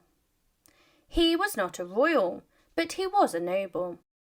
To the royal family, you were a prince or you were nothing, and despite him being a good pick, the royal family strongly rejected the scandalous marriage. Eventually, Queen Victoria saw sense and conceded. She even stood up for her daughter against those in the family who disputed the marriage. In 1871, Louise and Campbell walked down the aisle with the Queen's approval. However, the Queen did snub the nobleman, refusing him a kiss on the royal cheek, instead insisting he kiss her hand instead. Louise could not escape the rumours and scandals, and her wedding was another event that caused a stir. She had not married a royal, and so this would go down in history for centuries. The affair caused so much curiosity from the public, and so many people showed up to the ceremony that the authorities implemented for the first time in Britain chain-link barriers to protect the couple from the massive crowds. Louise had style, she was an artist, and she knew her own fashion and what suited her. She decided to dress herself, even designing her own wedding veil. Sadly, the marriage did not end happily ever after. Once married, Louise went straight back to her charity work, and she helped create the influential Ladies' Work Supply in 1871, a foundation that designed, created, and sold embroidery to help those in poverty. The organisation selected Louise as their president, and she also worked as one of their designers. Louise travelled far and wide, even setting foot in Canada as the first British royal, where she helped promote the founding of the National Gallery of Canada and the Royal Canadian Academy of Arts. The people of Canada loved her, and they even named the province of Alberta and beautiful Lake Louise after her. While away in Canada, she was given the news that her favourite sibling, her sister, the beautiful Princess Alice, alongside two of Alice's daughters, had all died of diphtheria. What was also devastating was she died on the anniversary of Louise's father's death. However, her time here was not without drama when she was lucky to survive. In 1880, she was involved in a shocking experience when she got into a dangerous sleigh accident. Louise was dragged through the snow for 400 metres when the carriage overturned. Luckily, she only had a concussion, but she also had her earlobe torn into two. She was a tough woman, but this started the beginning of a period of delicate health for Louise. Her delicate health was not helped because she liked to follow fad diets, some of them very strange. The princess was continuously excited about exercise, and she worked hard to uphold her slim body. It was noted, however, that at a dinner party all she ate was just 4 Brussels sprouts. Her obsession with her weight was allegedly so that she did not end up just like her mother, Queen Victoria. There was a reason that the Canadian people loved Louise. She had a good heart, and this was evident when she used her wealth and influence to create a medical fund and hired a doctor to provide medical attention to the men fighting on both sides of the Northwest Rebellion. No matter their race, creed or colour, to her these were human beings that, regardless of their beliefs, needed help. Her good deeds were not without praise from her siblings, who were jealous of her rebellious behaviour, perhaps jealous that they were trapped under their mother's strict protocols. When Louise returned to England, her homecoming was anything but rosy.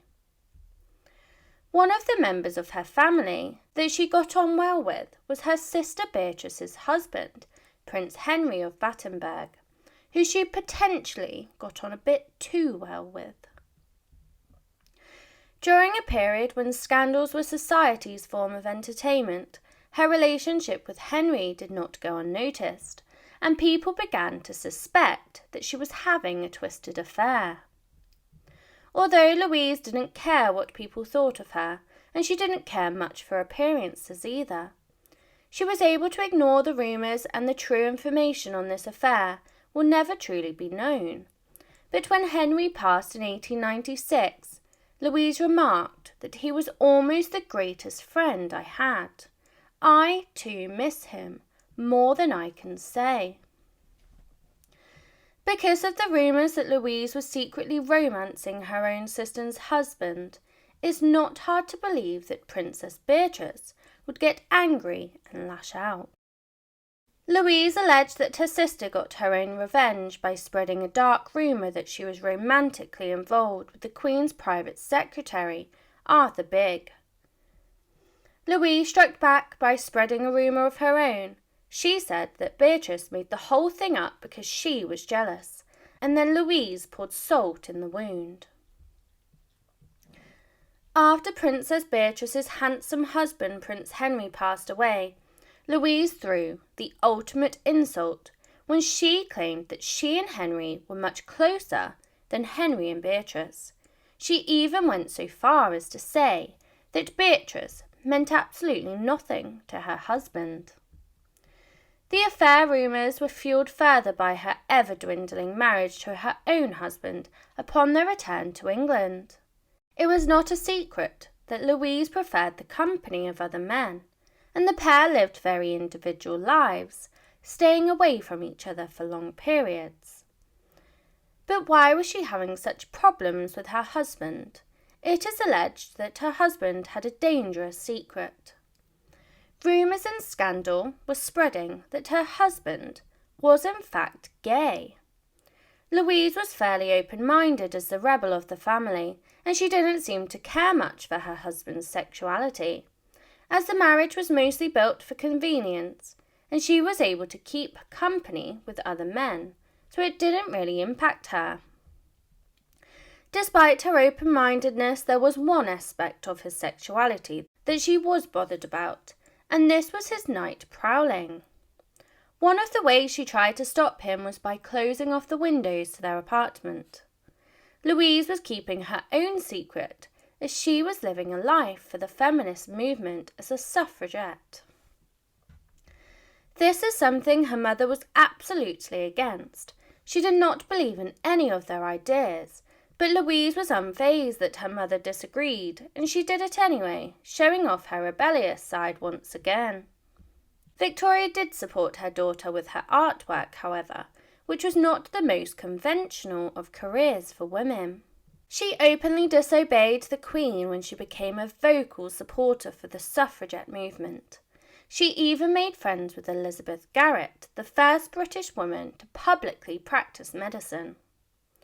Part of her passion was to ensure that women were cared for, and one of the things she did was to randomly drop in on factories where women were working and to ensure that the owners and co-workers were treating them properly. She used her wealth yet again to help the ordinary people. She was passionate about helping widows, and she would offer to pay so that they could have proper burials for their husbands. While her private life with her husband was dwindling further and further, she began to spend time with a scandalous man. Her husband was always away giving in to his own desires, which left time for her to explore her desires. While living in Canada, she had a love affair with an Indigenous man that was modelling for her art. This caused huge scandal, and rumours began to circle once more. Her mother was set to celebrate 50 years of ruling, and a sculpture was being commissioned for the event. Rather than her mother give her the job, she didn't give her child a free pass. Instead, she made her submit her work anonymously, and the best piece would be chosen. When it was revealed that the piece had been made by Louise, the people doubted that it was her. Instead, they believed the piece had been made by her male teacher and lover, Joseph Edgar Boehm. Louise was a dedicated wife despite very different lifestyles. They grew old together and remained married until the very end. As the years went by, their bond was nurtured and their friendship grew tighter. During the last years of their marriage, their relationship really flourished. However, John Campbell became unwell, and in 1911 he became so senile that Louise had to nurse him. Louise had lost many family members by this stage of her life, and as she became older, she also became increasingly unwell. Her husband's passing led to a new level of loneliness alongside her grief. It led to a breakdown. She wrote to a friend, "My loneliness without the Duke is quite terrible. I wonder what he does now." Luckily, she was able to save the relationship with her younger sister Beatrice, who she had fought with over the years. Queen Victoria gave them neighbouring houses when she passed away, perhaps as a plot to force the sisters back together to rekindle their relationship, and it worked. When the sisters became weak and unwell towards the end of their lives, they lived in Kensington Palace in neighbouring rooms. Louise did live until her 90s, which was a mean feat, and perhaps her obsession with exercise and healthy foods contributed to this. She once proclaimed that she would outlive everyone who had made fun of her fitness regime, and Louise did well and almost was able to stick to her word when she passed at the very old age of 91 years old on the 3rd of December 1939. She remained a rebel even after her death, and one of her addictions was to cigarettes, and she owed a local shopkeeper 15 shillings, which is around $300 today. She kept this addiction to herself right into adulthood, as her mother would have chastised her for it.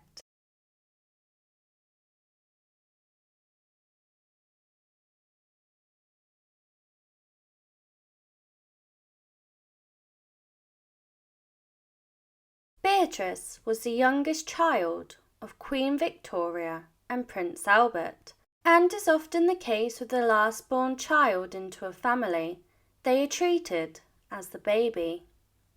This did not stop her being subjected to her mother's judgment of her children and her domineering behaviour to all that she could control. Her life as a princess was no fairy tale, and as many of Queen Victoria's children and grandchildren, she suffered greatly throughout her life. Her birth was scandalous. Beatrice was born in 1857.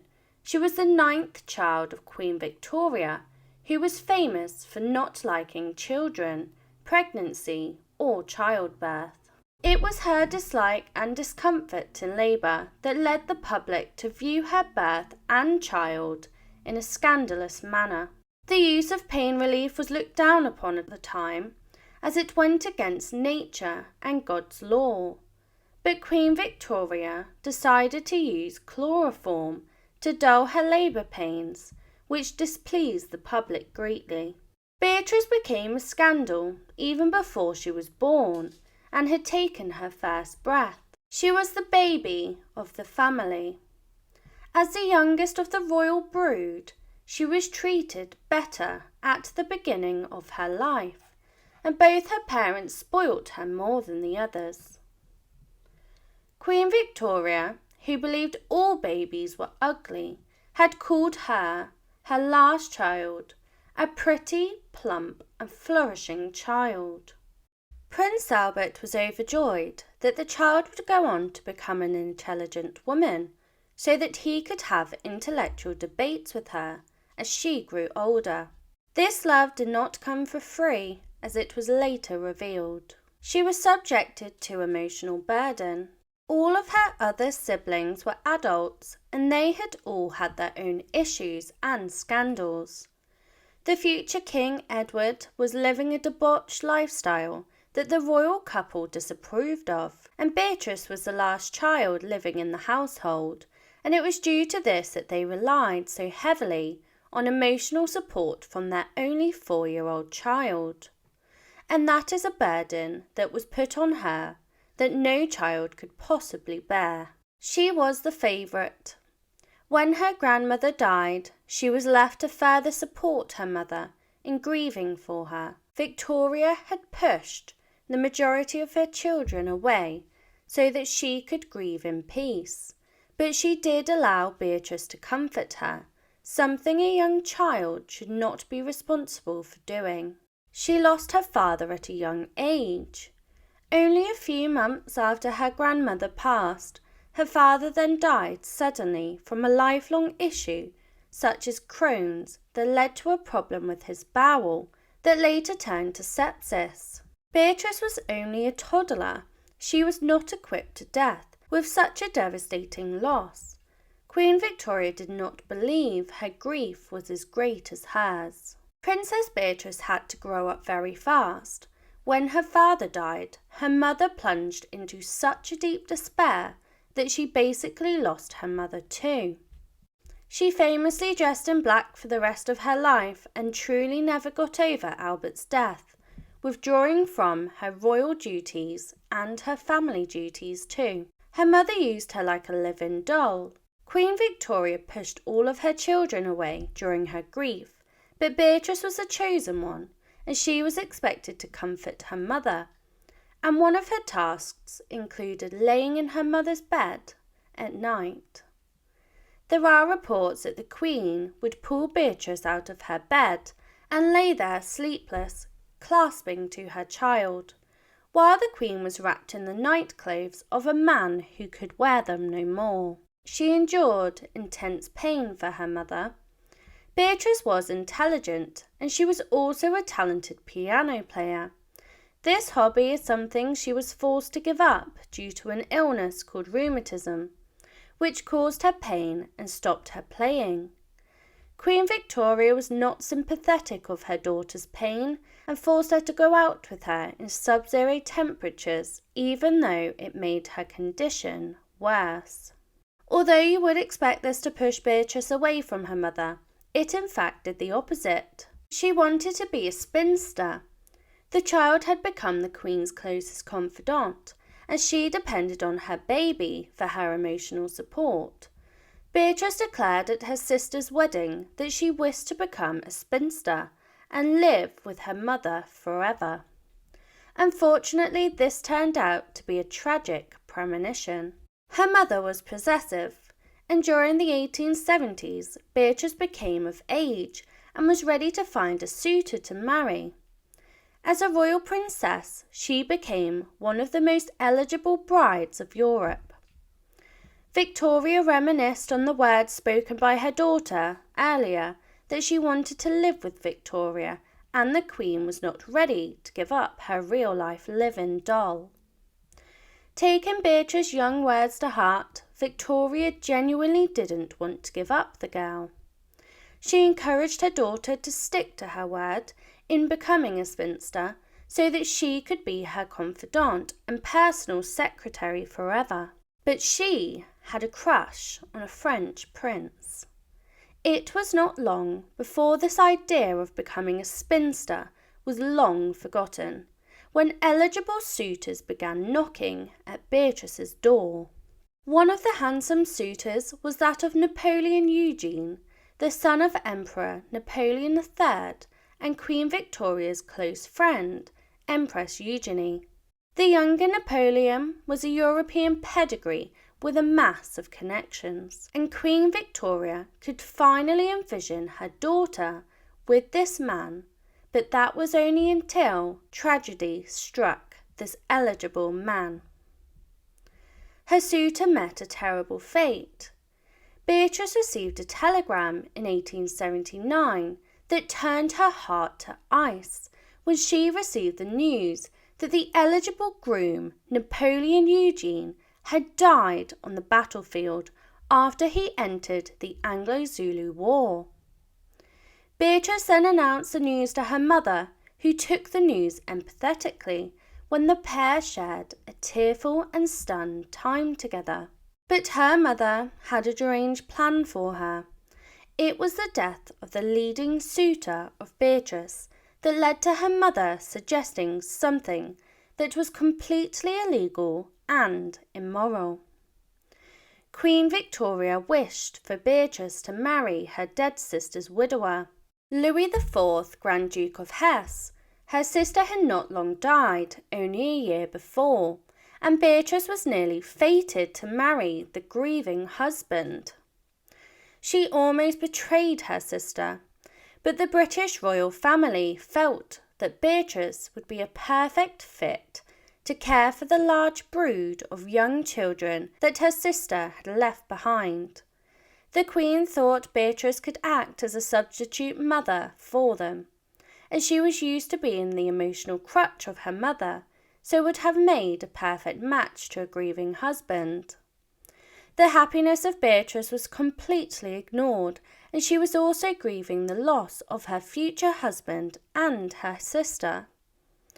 Luckily for her, it was against the law to marry her sister's widower, and her family went to great lengths to change the law to make it legal, but fortunately for Beatrice they failed to do so. She attracted attention from all over Europe. Queen Victoria did a full 180 and flipped straight back to the idea of Beatrice becoming a spinster and living at home with her forever. However, the eligible bride was back on the market, and her availability attracted men from all over Europe once again. Several suitors came out of the woodwork, including Prince Louis of Battenberg. Queen Victoria did everything in her power to stop this courtship. Following on from part 1, find out how Queen Victoria tried to stop her daughter from marrying a prince. She ghosted a prince. Prince Louis was interested in the eligible bride, but Queen Victoria was not keen on the idea. She wanted to appear to be playing nice, so she invited him to dinner. She took this opportunity to sit right in the middle of the matching pair in an attempt to interrupt any blossoming romance between them. After the dinner, she then demanded that Beatrice ignore Louis completely. The pair did not go any further, and it wasn't until years later that Louis understood from Beatrice why she had ignored him. This was the beginning of the end for her relationship with her mother. Her ex went on to marry someone else. Louis went on to marry someone else after being rejected from the British princess. He instead opted for the easier goal of Beatrice's niece, Victoria of Hesse. Princess Beatrice was invited to the royal wedding, of which she attended, perhaps to show her what she was missing out on. But just as her ex had left the market, another one came along. So she went on the rebound. It was at the wedding that the groom's brother caught her eye, which must have been difficult for Louis to witness. She spent the wedding day with Prince Henry of Battenberg, and they enjoyed each other's company, talking, dancing, and sharing flirtatious romance. Beatrice returned home and told her mother she was to wed Prince Henry. Queen Victoria was in charge of the matchmaking between the members of her family, and her permission was required for a marriage to go ahead. Beatrice was over succumbing to her mother's demands, and so she no longer cared for her opinion on the matter. So her mother gave her the silent treatment. The Queen's response for the princess's rude approach to her match was to famously ignore her. Victoria was devastated at the prospect of her youngest child leaving her. She retaliated with cold and cruel silence, and refused to respond to her at all. She ignored Beatrice for 7 months, only writing notes to her if she needed to communicate something. So Beatrice had to make a big sacrifice. A year and a half after the princess had announced her engagement to Prince Henry, the Queen finally agreed to speak to her daughter face to face, but she was armed with a selfish ultimatum.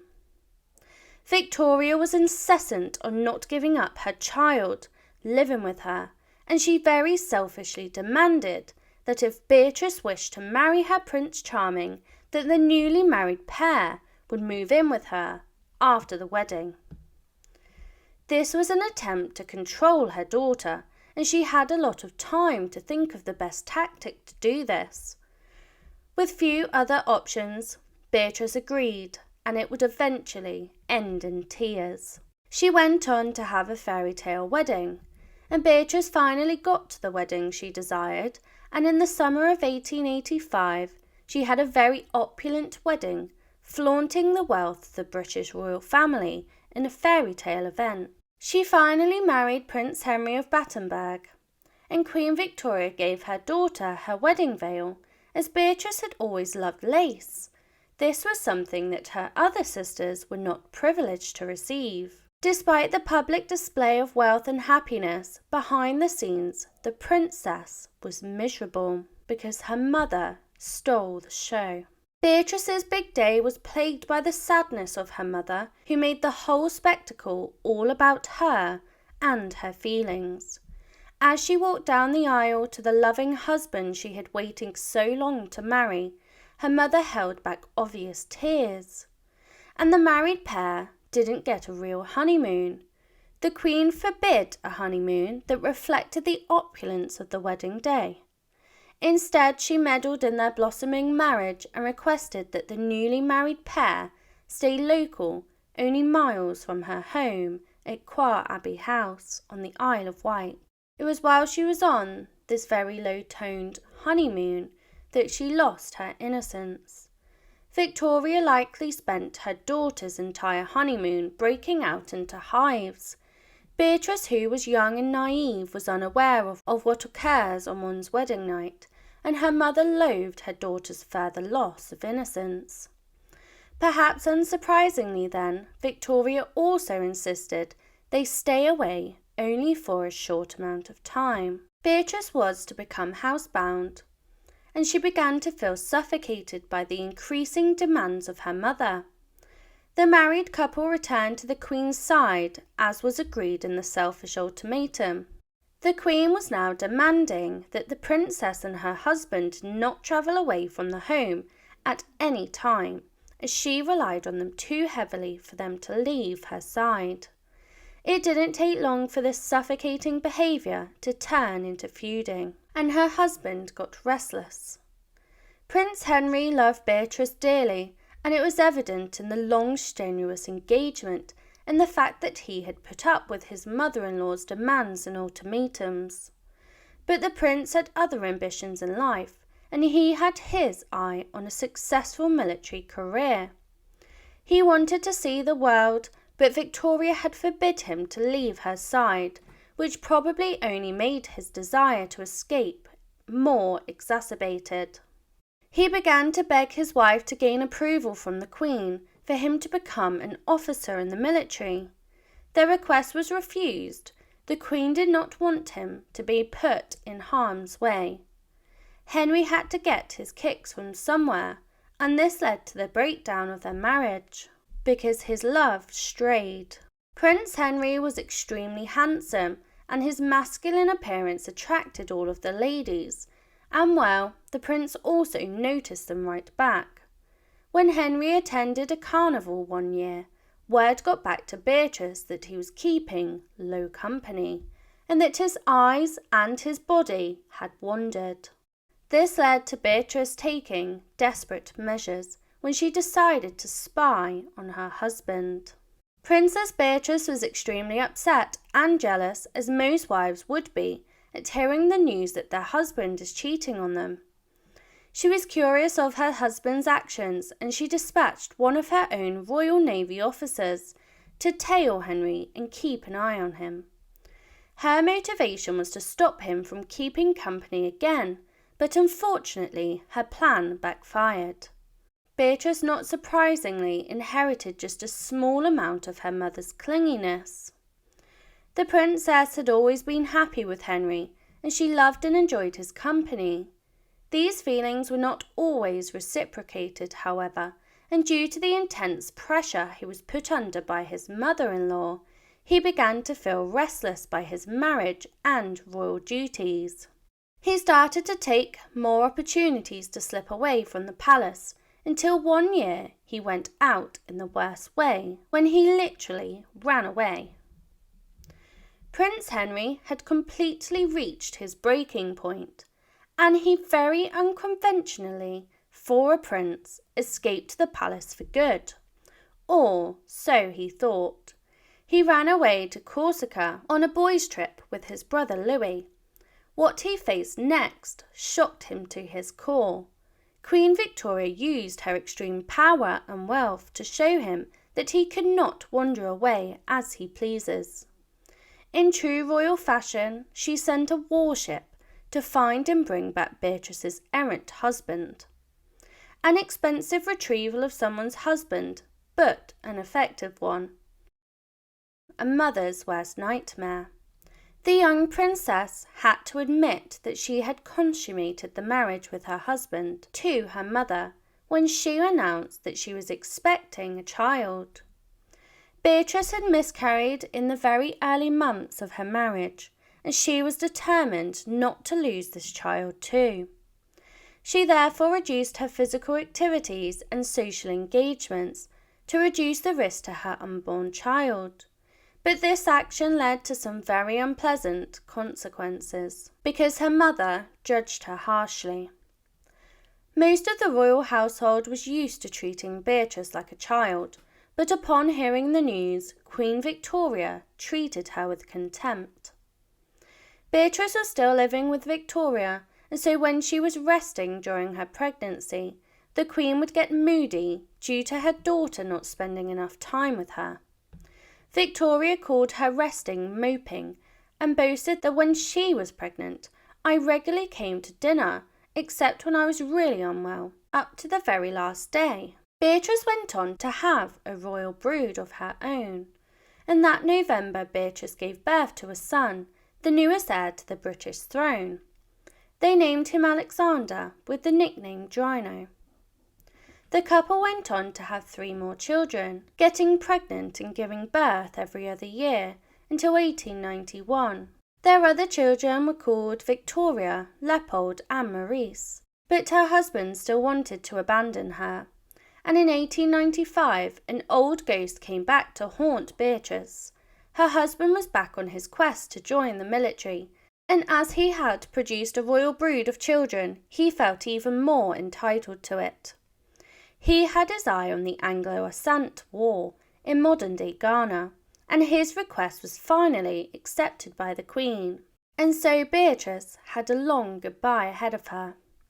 In December of that year, Beatrice waved goodbye to her beloved Henry as he went off to fight for Queen and country. After only a couple of weeks, the fatal truth that Victoria had previously envisioned came true, and Henry died. He had contracted a deadly case of malaria. They sent him home to be with his family, but he did not make it back alive, because her husband had died a horrible death.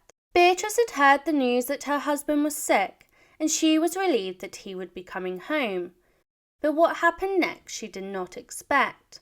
She went to meet the boat back from Africa, but when she expected to see her husband, she was instead greeted with a telegram telling her the news of her husband's death. Beatrice was understandably heartbroken.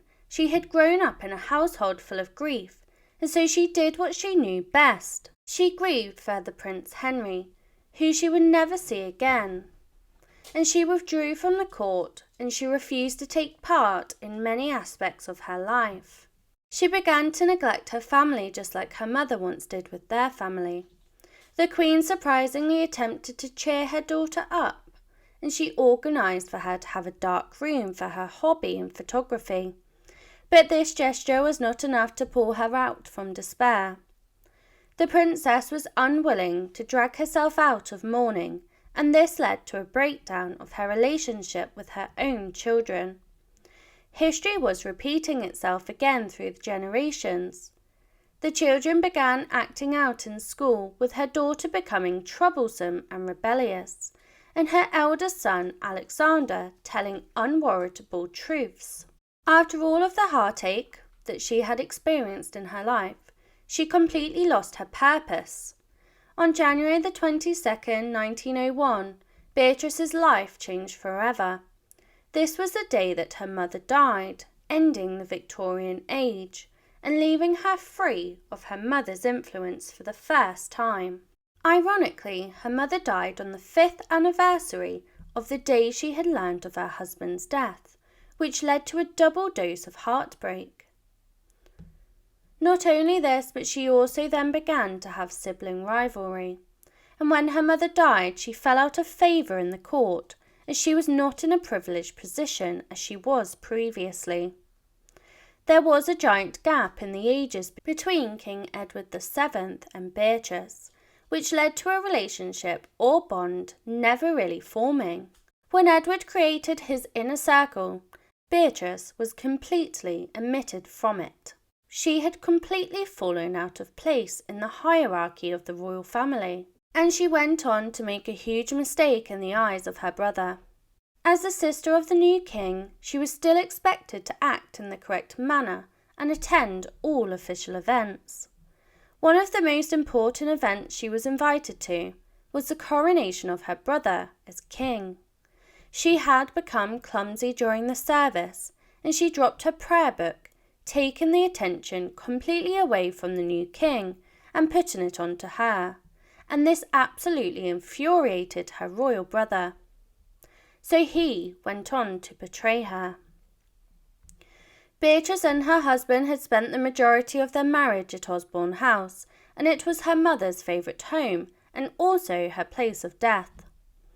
Edward, however, wanted to sell it, much to her dismay, but she begged her brother not to, and only partially succeeded, with the king extending the grounds for her own Osborne cottage. She knew Queen Victoria's deepest thoughts, though, and after Victoria passed away, Beatrice, as her secretary, was responsible for transcribing and editing the Queen's lengthy and detailed diaries for posterity and publication. There were hundreds of volumes, and Victoria did not leave out any details, and she covered her candid opinions on both her family and her country. So Beatrice took it upon herself to censor her mother. As her mother's closest confidant, she knew of her desire for privacy, and so Beatrice opted to remove enormous parts of her Victoria's memories. She reduced the hundreds of journals to just 111 volumes, and that took a whopping 30 years to complete. Beatrice's nephew, the future King George V, despised what his aunt was doing to his grandmother's legacy, but no one could stop her because she knew a big secret. The Queen deeply mourned the loss of her husband, Albert, for years, but it is rumoured that she did eventually find happiness again in the comfort of the arms of her Scottish personal attendant, John Brown. We may never know for sure, due to Beatrice removing much of her mother's journal entries, and so there is no proof of an affair. The Queen, however, was buried with a lock of his hair, which would be a very unusual thing for a colleague to do, unless there was more to it. Sadly, Beatrice's later years provided very little happiness. Her children were becoming part of the reason for her to be unhappy. Her daughter married Alfonso XIII of Spain, and she had climbed high up the hierarchical ladder. But this marriage led to disaster, and Beatrice spent many times consoling her upset daughter when she returned back to England on many occasions. Beatrice was to suffer even more heartbreak when her son repeated history. In 1914, Beatrice saw the outbreak of World War I, and history repeated itself in the life of her son. He joined the military in his father's footsteps, and just like she had also had decades before, Beatrice stayed home and prayed for her young son's safety. Once again, history repeated itself to horrible effect, and she lost her favourite child. World War I only began in the late July of 1914, but Prince Maurice was killed in action before the year was even up. He was caught up in a shell explosion while leading his men across a ridge. He was only 23 years old, and Beatrice was completely devastated yet again by the loss in her life. She once again withdrew from public court after losing her youngest son. She carried the royal disease. The royal family was plagued with a blood clotting disorder passed down by Queen Victoria. The royal disease was a dangerous and often fatal disorder called haemophilia, and it spread all across Europe through the many marriages that Victoria made. Both the Queen and Beatrice were carriers of the disorder, and the evidence of this came to light the hard way. In 1922, her son Leopold needed knee surgery, but as a haemophiliac whose blood could not clot, he died at only 32 years old. In the end, Beatrice endured long past so many of the people that she loved. She even outlived her nephew, King George, and publicly laid wreaths in memory of him. She only passed on October the 26th, 1944, at the ripe old age of 87. The Story of Edward VII, Part 1. The Victorians were extremely snobby and very well-to-do people in public. They were repressed beyond belief due to the stigmas of society, but the lives they led in private couldn't have been any different to the selves that they showed to the public. Victorian England was widespread with alcohol, debauchery and scandal. The scandals were their form of entertainment, and so they spread like wildfire. Please continue to support my channel by subscribing. As the heir to the throne and Prince of England, the life of Queen Victoria's infamous son, King Edward VII, was top of the public's entertainment, and he gave them plenty to talk about.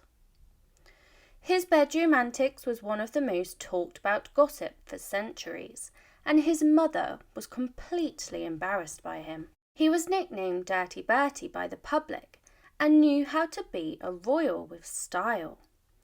As well as his public nickname, his family also had a cute one for him. The future King Edward VII was born on the 9th of November 1841 in Buckingham Palace. His parents called him Albert Edward, but they also nicknamed him Bertie. Bertie was the second eldest child, but due to being born a boy, he was the heir to the throne of England from the moment he was born. His parents laid down the law, but they couldn't contain him no matter what they tried. Queen Victoria and her husband, Prince Albert, wanted to educate their son so that he would become the best king that he could. Albert in particular took a special interest in young Edward's education, as he did with all of his children, but this would lead to the first of many disappointments for his parents, because he was not interested in his studies at all. Some of his other siblings excelled in their studies, but Edward was not one of them, despite his desire to impress his parents. His tutors were impressed with his charm, however, despite his abilities and educations being lacking. His charm would be something he actually used throughout his life, unlike his studies. His parents were not keen on his ability to charm. They were just interested in his ability to be a good heir, which only led to their disappointment. He was a crowd pleaser, and at 19 years old, and wherever he visited the public, showed up in their thousands to greet him. He took an official tour of North America as the Prince of Wales, where he laid the cornerstone of Canada's Parliament Hill. He then watched a tightrope walk across Niagara Falls, and he stayed with President James Buchanan in the White House. Edward was used to being surrounded by his overbearing parents and siblings who were also under the thumb, but this trip truly opened him up to a new way of life, and he enjoyed it. Edward returned from his diplomatic trip with a completely new mindset. Edward had become withdrawn and reserved, perhaps due to the pressure to perform and constant failure in his parents' eyes. However, this trip to North America opened up his eyes, and he gained a lot of confidence in himself. He returned from his trip a confident man with charisma. With this newfound confidence, it pushed him into his next venture and greatest love, and that was women. He was at an age now where it was expected for him to marry. His parents sent him to Germany in 1861 in the guise that he would be watching military manoeuvres. His parents had an obvious ulterior motive. They were keen on their nearly 20-year-old son finding a wife. When Edward arrived in Germany, he met the girl his parents were keen for him to marry, further proving this trip was for matchmaking and nothing more. Princess Alexandra of Denmark, or Alex, was the family's choice for him, and luckily the two of them hit it off. It didn't take long for the families to arrange their marriage, but there was just one problem. Bertie was already romancing other ladies. Poor Alex had no idea she was about to marry a serial womanizer. Not long before travelling to Germany, Edward had been away to Ireland so that he could gain some army experience. He was expected to stay in the barracks with other men to get the full experience, but this came with the camaraderie of his colleagues when they encouraged him to meet the ladies. This is where Edward met the actress Nellie Clifton, who would become the first lady in a long, long line of mistresses. Nellie had stolen the heir's heart. The pair already knew each other from a party that they both attended in England, and she happened to be staying in Ireland at the same time as him, while Edward was out of his parents' prying eyes. They say you join the army a boy and you leave a man. Well, that was certainly the case for Edward, but probably not for the reason most people would think. Edward's fellow cadets in Ireland were encouraging of the prince's rebellious encounters, and they even allowed the actress to hide in their barracks for 3 days while she and Edward had their fun. It was during these 3 days that Edward lost his virginity, not long before he met Princess Alexandra, and it seems he got a thing for it. The young prince was only 19 years old, and he was just starting to live his life to the full, much to the distress of his parents. The Victorians loved a bit of gossip, especially if it involved one of the royals, and his affair became common knowledge to his parents, who were absolutely horrified. Particularly his father, who decided to make the trip to Ireland specifically to talk some sense into the boy. Little did they both know this trip would be the beginning of the end. Prince Albert already struggled with ill health most of his life, and he was particularly vulnerable to the elements. During his trip to see his son, the pair took a walk in the rain together, where Albert attempted to chastise his son, but his words fell on deaf ears, and Bertie refused to curb his behaviour. Albert passed away just 2 short weeks after his talk with his son, and the coincidence of the trip and his death sparked a hatred in his mother. Victoria was beside herself with grief, and she wore mourning clothes for the rest of her life. The pain she felt towards her husband's death was reflected on her son through anger. She had always been disappointed in Bertie, and this turn of events only worsened it because she blamed him for his father's death. Queen Victoria had never been affectionate with Bertie, but this was typically because she believed he was a disaster. When Prince Albert passed, Victoria allegedly absolutely blamed her son. While she once found him embarrassing, she now despised him. She even wrote to her eldest daughter, "I can or shall look at him without a shudder." Edward was already a disappointment to his parents, and now his mother despised him.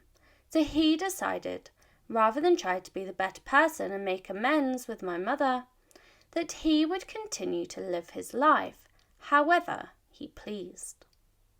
However, he did oblige at getting married, as his father had wished before his death, and he did go on to marry the girl his parents had chosen for him. At the age of 21, he married the 18-year-old Alexandra of Denmark at Windsor Castle on the 10th of March 1863. His wedding vows were more like guidelines than actual rules, and there was no wedding ring on earth that was going to keep Edward tied to just one woman. Even his father's wishes to stop his affair with Nellie did not curb it, as he continued to see her despite his father telling him to break it off. When Edward returned to England, he started his affair right back up again, but it didn't last long, as he had eyes on even more women. Edward was becoming a womanizer, and his wife had to accept that he would never be monogamous. She knew he was sleeping around with mistresses, but she just had to ignore it if she wished to be his queen consort and wife. It is believed he had at least 55 mistresses, and those are the ones that we know about. It was due to this behaviour that got him the nickname Dirty Bertie, which is not the best name to be associated with the future King of England.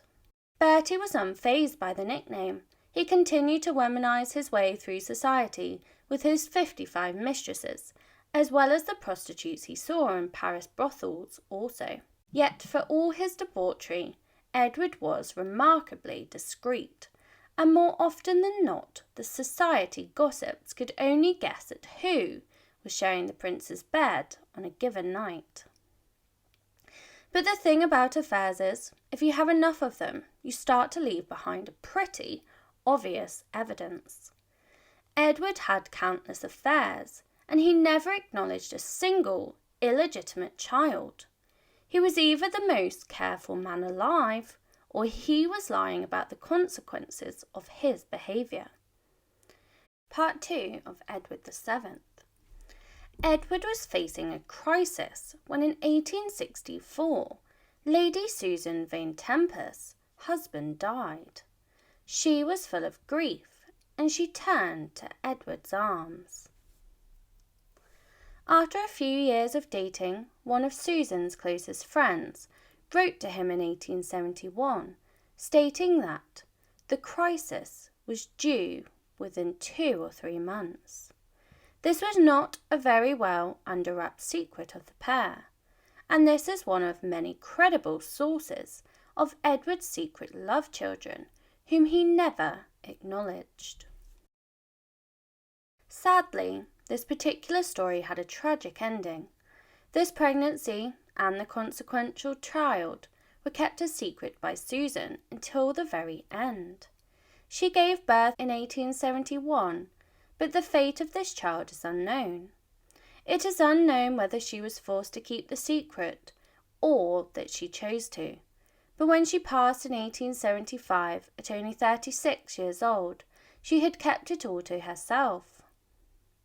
Lady Susan and her child were just a sad footnote on the long list of Edward's conquests.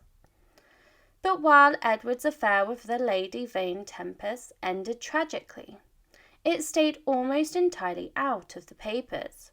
But we can't say that about his next affair. His many affairs got him into hot water on many occasions, and he was then caught up in a divorce scandal. His mother's view on him was not improved by the scandal of 1869, whereby Sir Charles Mordaunt, a member of Parliament, planned to divorce his wife.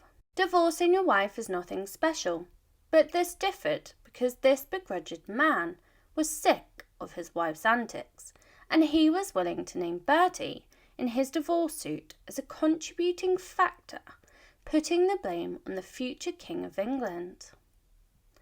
His affair left evidence behind in the form of steamy letters that he had written as Sir Charles had discovered these for the ultimate showdown. He went snooping on his wife's private writing desk, and he found many pages of letters from the Prince of Wales. Edward had mostly managed to keep his affairs private, but for some reason he couldn't resist writing love letters to his mistresses. The letters were not full proof of their affair, despite being very saucy and damning.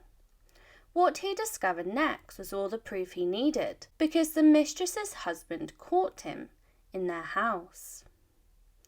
He came home early one day, only to discover the pair together alone in the house, although they were not caught in the act as it would have been suggested by the Victorian gossip, which had over-exaggerated the situation. Finding a man and a woman alone together was about as scandalous as it gets, and so their guilt was sealed. Her husband was rightly absolutely fuming, which is to be expected upon realising that your wife is having an affair with a powerful heir of the UK. Most people would say his reaction went too far, as his rage turned dark. After he found his wife in a clink with the Prince of Wales, he ordered him home in anger, but rather than take the time to cool off, he escalated his anger when he took his wife into the garden and shot 2 white ponies in front of her. Despite keeping his affairs on the down low normally, he could not avoid it with this one. The prince's reputation took a tumble, and despite Edward not being named as a co-respondent in his divorce, he was already proven to be the cause of the marriage breakdown. Edward had taken a battering to his reputation, but it was nothing compared to the consequences that his mistress faced at the end of the affair, and her fate was much darker. As a woman put on trial, they did not face a fair trial. The defence argued hysteria from her part, and her own lawyers claimed insanity as a defence for her adultery. To admit to insanity, her life was destroyed forever. Her ex-husband, as the man, could continue his life travelling around Europe and sleeping with as many women as he desired, while she was kept in hiding for the rest of her life, hidden from sight in a series of private cottages.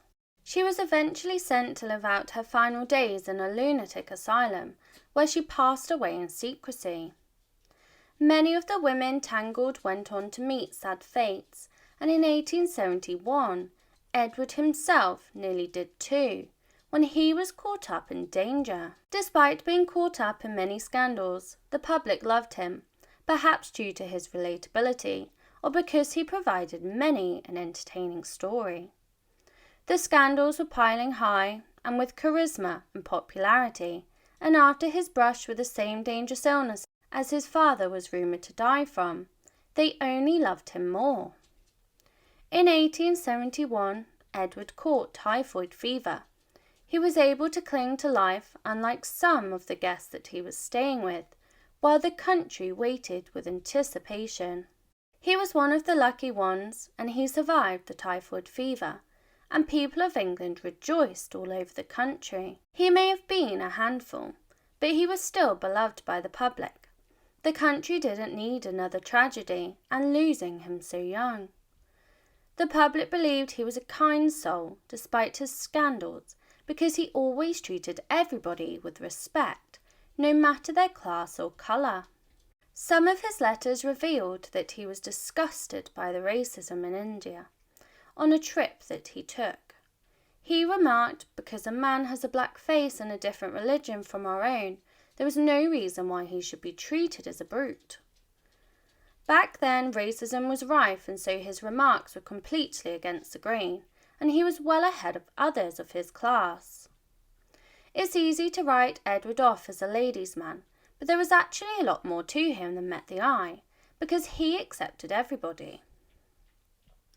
The man had many affairs, and he was an avid gambler, but due to the anti-Semitism at the time, the public believed that he had crossed the line when he started fraternising with the Jewish Rothschild family. As a Prince of Wales, though he was not fazed by others' opinions, and he would do what he felt was right when he felt it was right.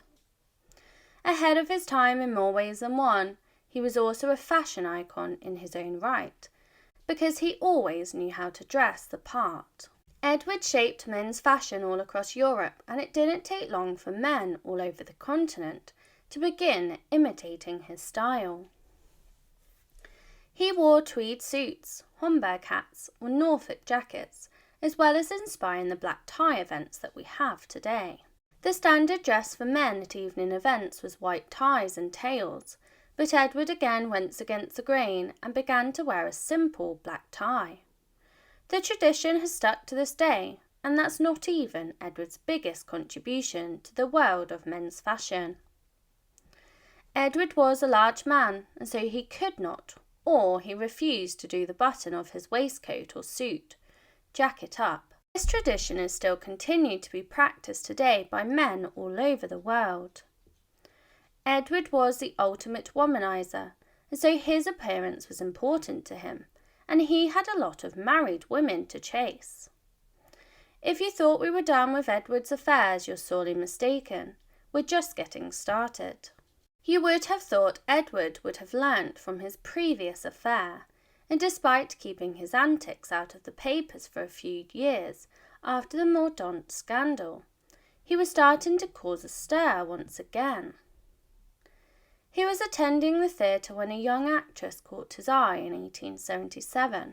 Her name was Lily Langtry, and he started his chase to get her. She was also married, but Edward was unfazed by this fact.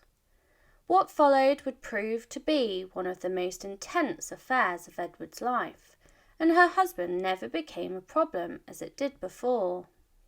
Edward was able to pull all of the right strings, and he managed to get his seat right next to Langtry at the dinner party they both attended. It was custom for the host to seat her husband at the complete opposite end of the table. The pair hit it off immediately, and she could not resist his charm, and it didn't take long before they ended up in bed together. The couple became the new gossip in Victorian London. The Queen's son caught up in a scandalous affair with a married famous actress. The affair continued for 3 years but came to an abrupt end when she ended up getting pregnant. He ended the sexual relationship between the pair, but they did continue to have a strong friendship for years to come. Historians believe that he was not the father and that she had also been playing the field with many other men at the same time. Despite the romantic end to their affair, Edward did continue to support Lily financially for years. Most people who knew of Edward knew he was a decent and kind man, but his mother did not agree, and she was hugely disappointed in him. As the heir to the throne, he should have been busy. His schedule should have been full to the brim. But his mother pushed him out. She didn't want him to have any part of the formal royal role that he was deserving of, and so he used his spare time to womanize women instead. Victoria thought her son was a complete and abject failure, and she didn't trust him to take part in any matters of state. He was only involved in very few public appearances, and so he used his time to get involved in many interesting things. One of his dubious hobbies was to party in Paris and throughout the 1880s and 90s. Edward didn't spend that much time in England. Perhaps this was due to his mother, who struggled to even look at him. Edward wanted an escape, and he found it in the Parisian underworld, where he soon became something of a legend. Join me to discover how his life in Paris panned out, and if you thought Edward's English affairs were crazy, just wait till you hear what he got up to in the City of Love. Edward likely frequented every single one of the high-class cat houses in Paris, but his preference and most frequented was by far the infamous Le Charbonnet. He stayed so regularly, he actually had his own room, complete with his coat of arms over the bed, and an elaborate copper bathtub with a massive half-woman, half-swan figurehead. Years later, Salvador Dali bought the bathtub for 112,000 francs. Le Chabanais speedily became a home away from home for the prince, and let's just say he got very relaxed there. Thanks to Edward VII, Le Chabanais included one of the most famous pieces of furniture in history, the love chair. Made from only the best quality wood and upholstery, Edward's love seat looked strange. It looked uncomfortable to sit in, but that's because it wasn't designed for sitting. It was designed for his late-night antics.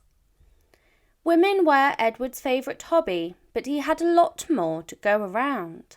Second on the list was perhaps his love for food, and by the 1880s, Edward had grown his waistline in line with his appetite. His ginormous stomach had begun to intrude on his bedroom antics, so he had a famous cabinet maker, Louise, design and make the love chair to enable him to continue to appreciate the fruits of the working girls, sometimes several at once, despite his considerable girth. Edward enjoyed a good time more than just about anyone in England, and he didn't limit his luxuries to just women.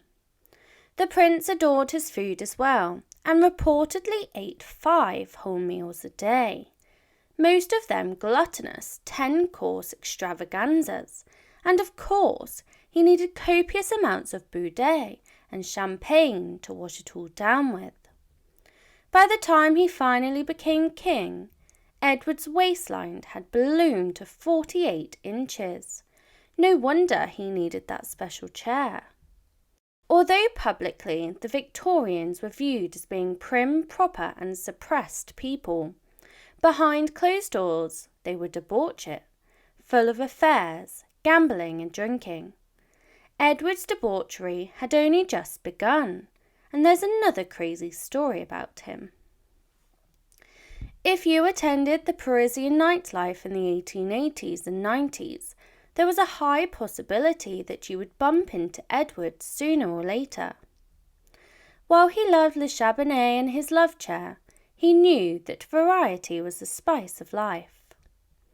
He also loved the city's nightclubs, particularly the renowned Moulin Rouge, where he would regularly be seen with a new French socialite or actress on his arm every week. Compared to the grim and depressing London, where the shadow of his mother and her perpetual mourning hung over him, it's not surprising that Edward spent so much of his time in Paris. Despite all of his naughty antics in Paris, he did have a very large family to look after back home, and he still managed to juggle his family life with his naughty chairs and burlesque shows. It is shocking that while he was living his best life, living as an eligible bachelor, that he was in fact married with a family. He had a whole brood of kids back in England, and evidently his constant affairs didn't keep Edward from his marital duties. Notwithstanding his infidelity, Edward and his wife Alex had 6 children together, starting with the eldest, Prince Albert Victor. What can we say? Victorians were weird. By all accounts, Princess Alexandra was supposedly fine with her husband's womanizing. But then, what choice did she have? She is said to have welcomed several of the mistresses into their home and even acknowledged them in public. While it's entirely possible she buried her resentment deep down, these are Victorians that we're talking about. After all, every account seems to show that Alec was totally fine with it. Edward sounds arduous to live with and to be with romantically. Maybe it was just easier for her to accept than resist. They are reported to have remained friends even while Edward was womanizing his way through Paris, but their lives were not absent of tragedy.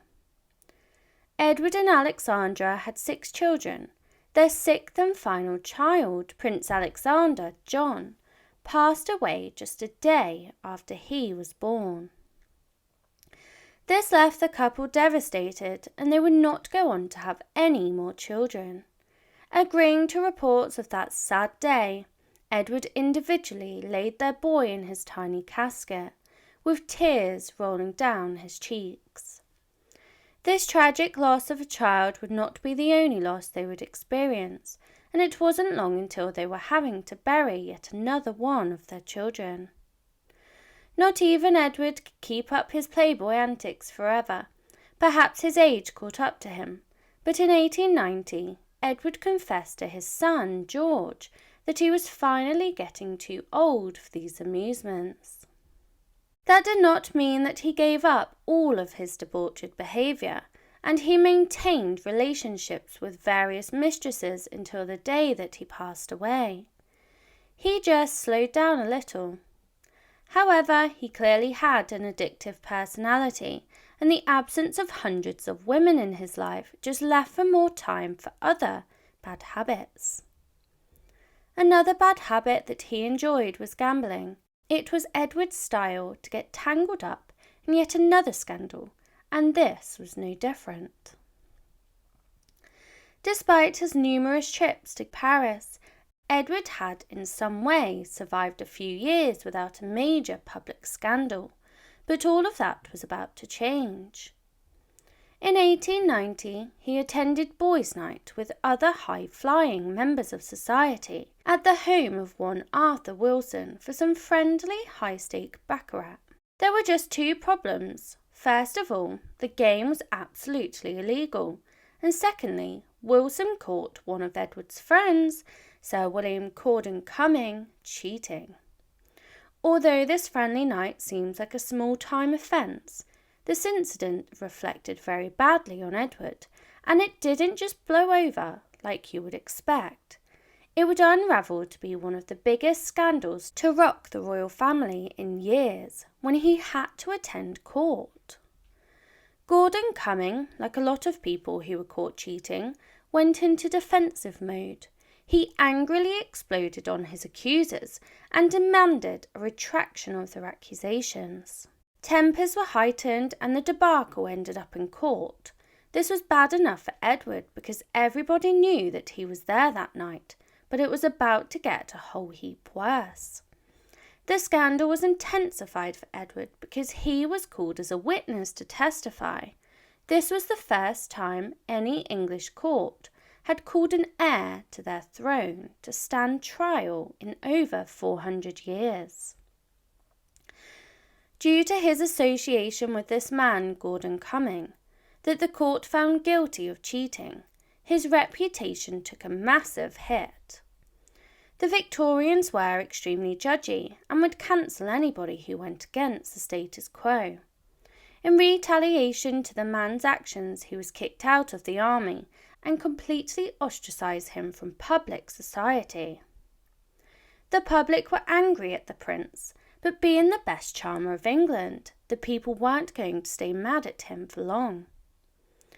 Edward had caused his parents a lot of pain with his rebellious behaviour, and unfortunately for Edward, he had created his own problem child too. His eldest son, Prince Albert Victor, was next in line to the throne after Edward.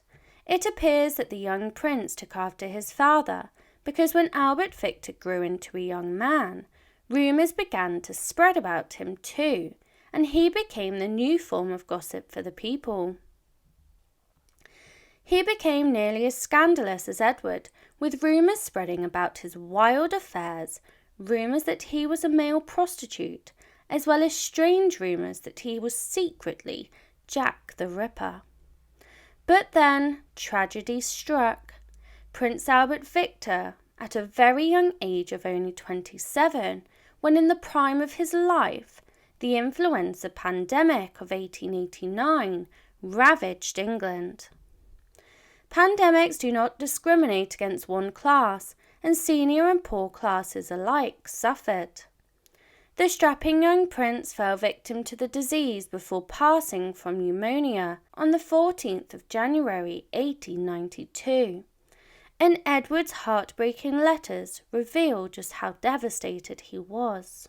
Though the relationship between Edward and Queen Victoria had always been strained, the loss of Albert Victor at least brought them closer together for a time.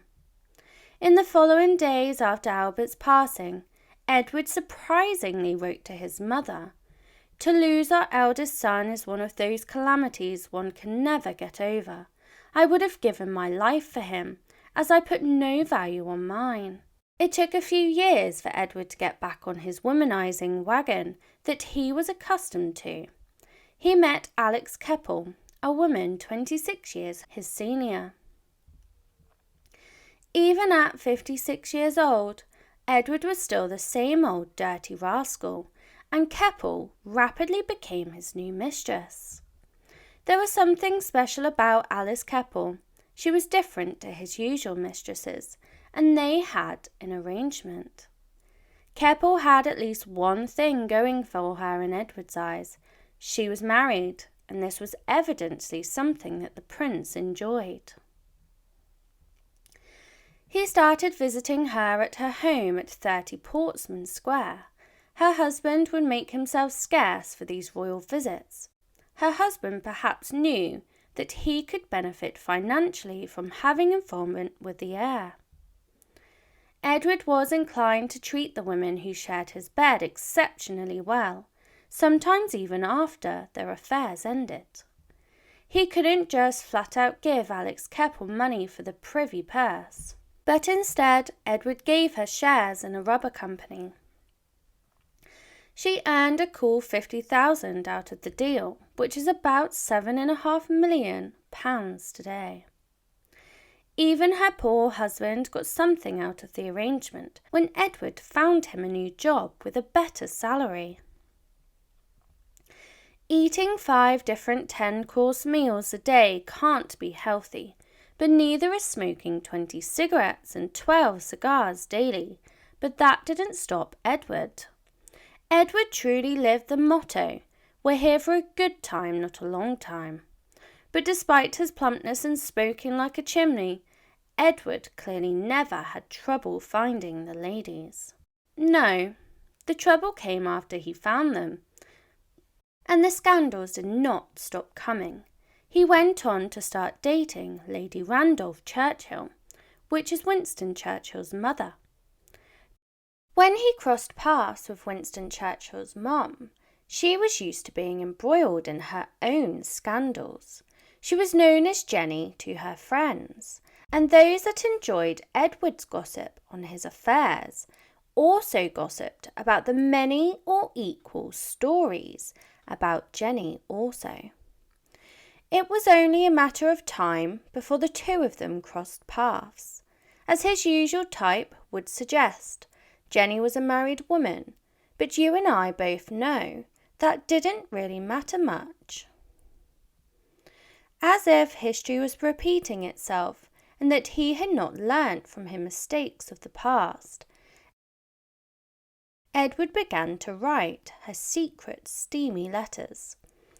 This was the evidence to back up their private meetings, which, just as Sir Charles Mordaunt caught his wife with the Prince of Wales, so did Lord Randolph.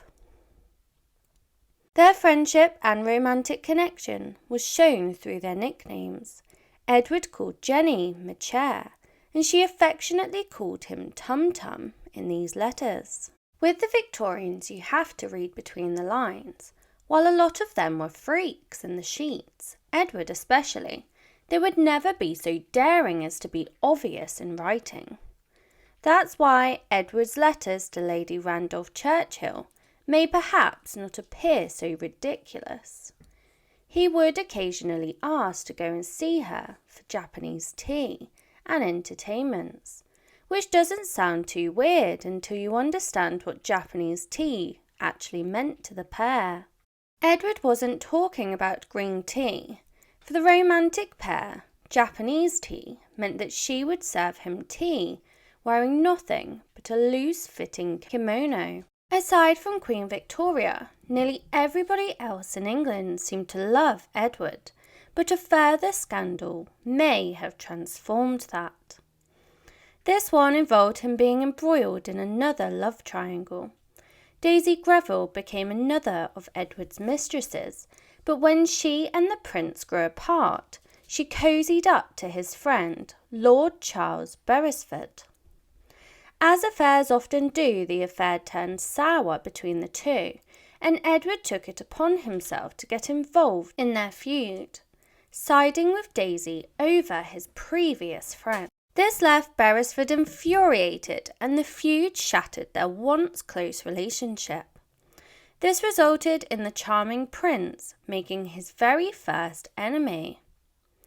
Edward's life was largely affairs and scandals, but it wasn't wholly just affairs and scandals. He was also faced with his own assassination attempt, when in 1900s a 15-year-old boy shot at him in the train station. The attempt went wrong, and the young boy missed every shot at the prince. And when the case went to court, a jury ended up acquitting him because he was underage and he had also caused no damage. Edward dealt with the whole palaver very quickly, and he remained unfazed by the whole situation. But then, less than a year later, Edward's life changed forever when he became king. Dirty Bertie was the Prince of Wales for seemingly a never-ending time. Queen Victoria had reigned for many, many years, but despite shocking her family members, she couldn't live forever, and on the 22nd of January 1901, she passed at 81 years old. Edward was 60 years old at this point when he finally became King Edward VII, King of the United Kingdom, and Emperor of India. Victoria had feared the day that Edward would and could get close to the throne, so she kept him at arm's length. Although over the years their relationship did somewhat soften over the decades, she never quite got around to believing in her son. She believed he would make a terrible king, but Edward was full of surprises. In pure Dirty Bertie style, he invited his mistresses to his coronation, and some of them even took a front seat. He even organised a specific pew for the king's special ladies. Not even becoming the King of England could change his ways. He just moved on to newer nicknames. Dirty Bertie's nickname was changed to King Edward the Caresser, a play on King Edward the Confessor, and he continued to live his life however he pleased, just with more power this time. Edward had always been popular despite his mother being cautious of him getting close to the crown. All of the scandals in the world could not stop the public from loving him. He was one of the most popular men in England. The nation were absolutely ecstatic when he became king. He has even been called the most popular king England had known since the earlier 1660s. The disappointing son of Victorian Albert became a man and a king that they should have been proud of.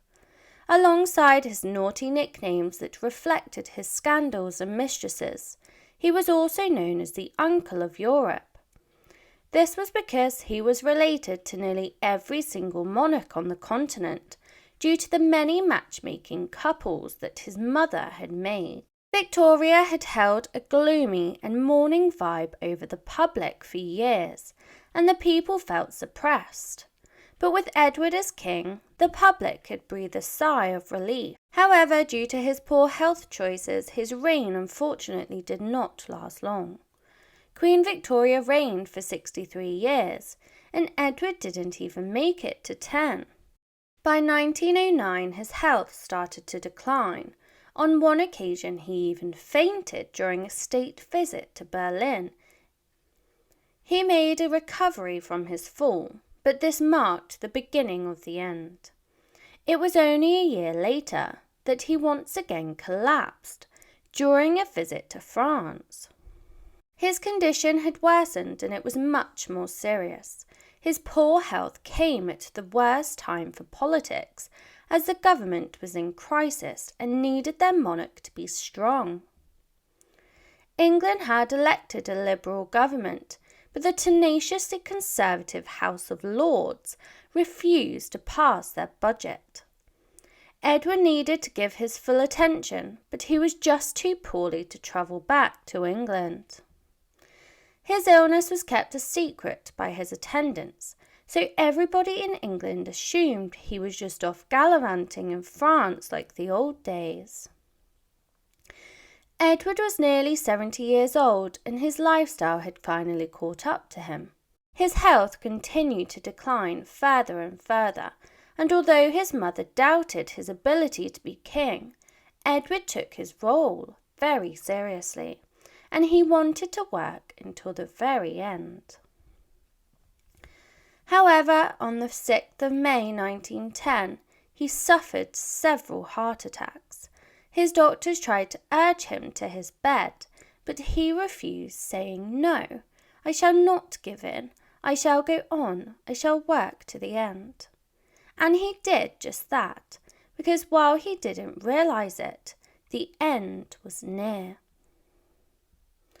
It wasn't long, and Edward was very weak, and he struggled to stand. In a heartbreaking moment, his son George, the future King George V, tried to improve his father's spirits. George spoke with him about how his horse had won at Kempton Park earlier that afternoon, and Edward faintly replied, "Yes, I have heard of it. I am very glad." Those were the last words he'd ever say. Dirty Bertie, Edward the Caresser, King Edward VII, passed on that night at 11:30, at 68 years old. Without Edward, his wife finally had control, and she took over when her husband passed away. She was in charge of who could visit Edward and when, and she refused to allow anyone to move him for days afterwards. Many of Edward's mistresses wanted to say goodbye, and while some of them did it with respect, Alice Keppel was not one to follow the rules. Upon hearing the news that the king had passed, she romantically dropped everything and she ran to Buckingham Palace. With little tact for his mourning wife, she arrived demanding entry, waving a letter from the king, from himself, in her hands. The guards gave in and allowed Keppel inside, though I'm sure they would soon regret that decision.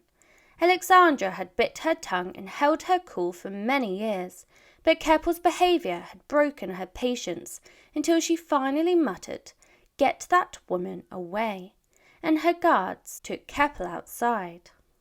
Finally, on May the 11th, she allowed her attendants to dress Edward in his uniform and place him in a massive custom-made coffin.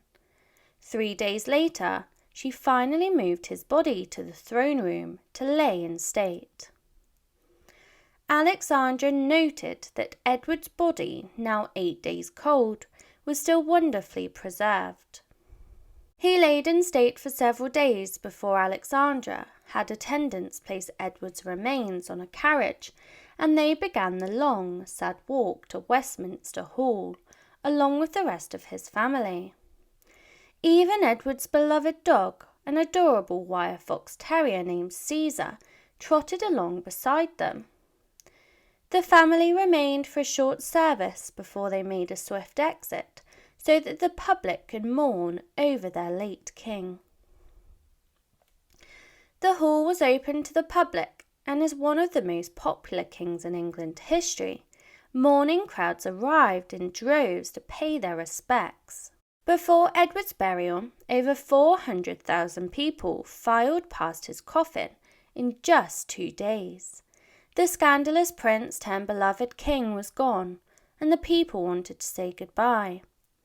As the uncle of Europe with family members all across Europe, every monarch on the continent made their trip to pay their respects.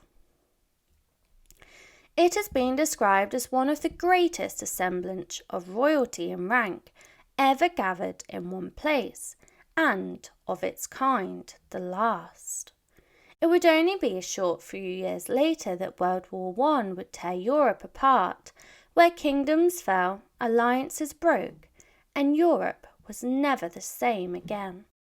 Of all of Queen Victoria and Albert's children, several historians believe that her youngest son, Prince Leopold, was the cleverest and the most interesting of all of the young royals.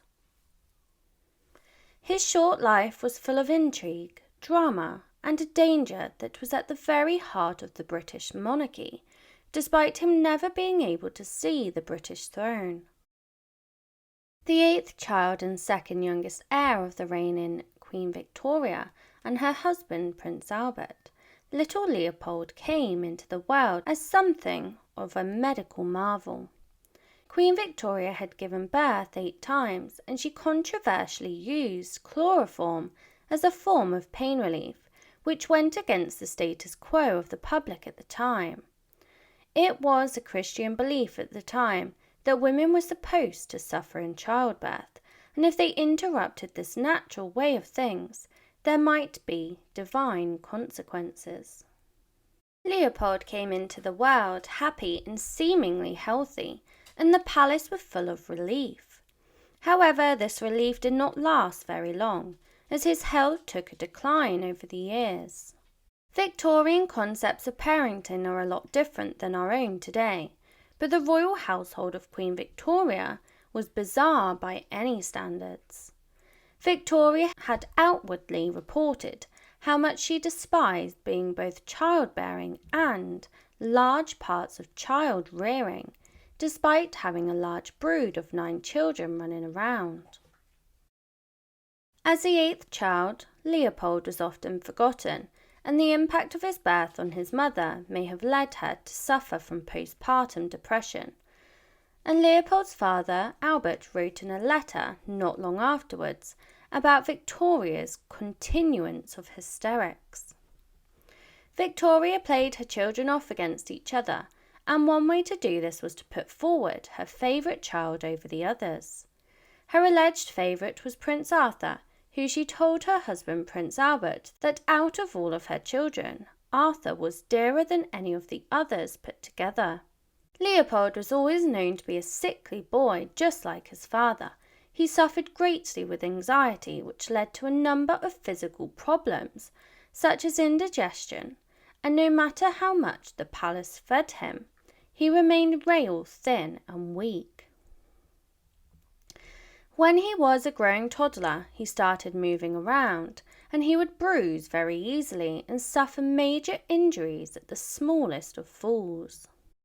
It wasn't long before Victoria and Albert searched for answers and came to a disturbing conclusion that his illness was a fatal one. A dark secret clouded the royal family whereby the males born to the many match-made couples that descended from Queen Victoria would suffer from a genetic disease called haemophilia, which prevents blood from clotting properly. Victoria had passed this on to her son, and suddenly the prince's dangerous falls and sickly disposition made all too much sense. Unfortunately for little Prince Leopold, the dangerous impacts of haemophilia manifest in men and not women, and it was soon very clear that the princeling was in fatal danger at all moments of the day. Victoria did worry constantly about his internal bleeding, and nobody believed that he would survive into adulthood. As well as this condition passed from his mother, medical professionals also believed that the prince was suffering from another illness. Leopold would suffer from fits, which led them to believe he had epilepsy, which at the time was a sign that he was cursed or bewitched. The family did not deal with his depositions very well, with his mother taking full control over his life. Queen Victoria was very protective of her son, and she kept him practically under lock and key, and from the moment he could crawl, he had a whole team of doctors constantly checking up on him and making sure that the royal didn't have a hair out of place. Leopold was only 8 years old when his father died in 1861. Albert was only 42 when the Grim Reaper came knocking, and his passing threw Queen Victoria into a notorious state of mourning. Prince Leopold had not only inherited his sickly disease from his mother, but he had also inherited her looks. His wide, heavy-lidded eyes, the set of his small mouth, and his oval face, as well as Victoria's light hair. As a male member of the monarchy, it was tradition for the princes to form part of the military, but due to his condition, his mother banned him from all military service, accepting some honorary positions that were merely symbolic. All of his brothers went on to have some form of military service, which must have been bittersweet for him to witness, and a massive downer to his ego, and something that likely humiliated the young Victorian man. So something had to give.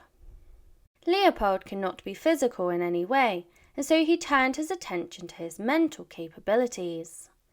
The prince had the best tutors royalty could buy, but no less than the poet laureate Alfred. Lord Tennyson noted the boy's quick mind and immense capacity for learning. Despite being academically bright, this did not rid him of his rebellious nature. As a teenager, he began to grow tired of his mother's watchful and overbearing eye, and so he became a college boy. He had to beg and plead with Queen Victoria to let him attend the University of Oxford out in the world. Victoria finally relented when he was 19, and Leopold got a tiny taste of what independence felt like. Still feeling constrained by his mother's watchful eye, Leopold went to drastic measures to win his full freedom. He made the decision that getting married was his only hope of getting out, and he started his quest for a wife by looking around Europe for a royal bride. As a Prince of England, Leopold should obviously have no trouble at finding a wife, right? His secret illness was no longer a secret, which meant that unfortunately for Leopold, he wasn't exactly the most eligible bachelor. As a result, he went through a painful number of options, including the heiress Daisy Maynard and Princess Frederica of Hanover, but all of them rejected him for one reason or another. Then his meddling mother got involved in the matchmaking process and set him up on a blind date. She was actually extremely good at her matchmaking, and after watching him fail over and over again, she soon suggested that Leopold meet up with Princess Helena, the daughter of a German prince and one of Leopold's distant cousins. The German princess had a bad reputation in England for being frigid and distant, but the truth couldn't have been further from this gossip. She was the exact opposite. She loved being among the people. Helena was also very beautiful, and therefore she was absolutely perfect for Leopold. Princess Helena was unusually and shockingly educated for a woman of her time, and she could compete with her match on an intellectual level. She loved math and philosophy, and Leopold was impressed with her. He was completely delighted with her, and he even introduced Helena to his academic circle of friends from Oxford. Obviously, Helena impressed them mightily because she continued lifelong friendships with the group. Leopold had a lovely, extravagant royal wedding, as you would expect for a Prince of England. He didn't wait around, and he jumped right into matrimony with Helena, marrying her on the April 27th, 1882. He was 29 years old, and she was 8 years his junior at just 21. The wedding was a royal fairy tale. Helena's train was a full 6 yards long and embroidered in silver. The service was performed by the Archbishop of Canterbury. As a nervous groom, and as one who was not used to the giant public displays of affection and publicity, Helena was clear and confident with her vows, but this cannot be said for Leopold. He mumbled his way through the service with not so distinctly audible answers. Unlike many of the arranged marriages of the past, especially in the royal family, Leopold did well to find true love with Helena. It has been reported that their marriage was blissful, with the married pair complementing each other well. Leopold was just happy to have gained his independence from his mother finally. They went on to produce children, and only a year later, his wife gave birth to his first child, Princess Alice, in 1883. Leopold was living with a curse, and he would pass his disease on to his daughter. As a female, she would not see the impact of haemophilia, but she would go on to become a royal carrier. Determined to grow their family, only a year later, the pair would go on to become pregnant again in 1884. They were in the prime of their lives. They were enjoying family time together with their daughter and their baby on the way. They envisioned a long, bright future together, raising little royals for Grandma Victoria. But unfortunately, Leopold's body had a different plan in store for him when it began to fail him. Leopold was approaching 30, but his royal blood disease was beginning to cause him joint pains during the cold and wintry English winters. His doctors urged him to seek better climates abroad away from his pregnant wife in Cannes, but this would be his ultimate undoing. Leopold was part of a large brood, and he particularly was close to Princess Louise, who was Queen Victoria's 6th child, and only 5 years older than Leopold. Louise was the rebel of the family, and when Leopold was still a child, she set him a particularly bad example when he was caught up in one of her scandals. It is rumoured that Princess Louise began an affair with Leopold's tutor, Walter Sterling, before falling in love and creating a secret love child that would be brought up by a non-royal family, but this was never proven. Leopold was only 14 years old at the time, but he already knew which side he was on. Leopold did not portray a rebellious boy, but he was a geeky guy with a cheeky side. When Queen Victoria dismissed Walter Sterling from royal service, Leopold still kept up a secret correspondence with the man. Despite living a marriage of bliss, it has been alleged that Leopold may have been set to marry another woman called Alice Liddell. She was the real-life inspiration for Alice's adventures in Wonderland, with some even suggesting that he named his daughter Alice after her. But others allege that he was not in love with Alice, but instead he was in love with her younger sister Edith, who was closer to his age. Alice served as a secret smokescreen for Leopold's undying devotion to Edith. If he was so in love with Edith, why did he not go on to marry her? The answer is a heartbreaking one. In 1876, when Leopold was failing in his quest for a bride, the young little girl died from measles or periodontonitis, which is inflammation of the abdomen. Leopold played his part in her funeral with a touching display of affection when he helped carry her coffin into the funeral procession. Queen Victoria lived in fear that her precious boy would be suddenly taken from her, and so she was overbearing and protective of him and his health. But as the years went on, she enjoyed the control she had over him and the fact that he relied on her so heavily. He was kept at her side, just how she liked it, before giving him a promotion to handle her affairs.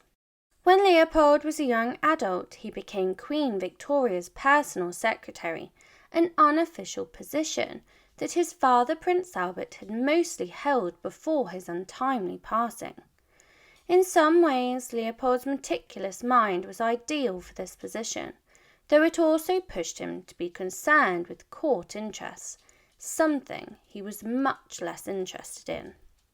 Leopold was a smart man. His time at Oxford was some of the best years of his life, where he made lifelong friends. He clinked glasses with celebrities like Oscar Wilde, John Ruskin, and Lewis Carroll.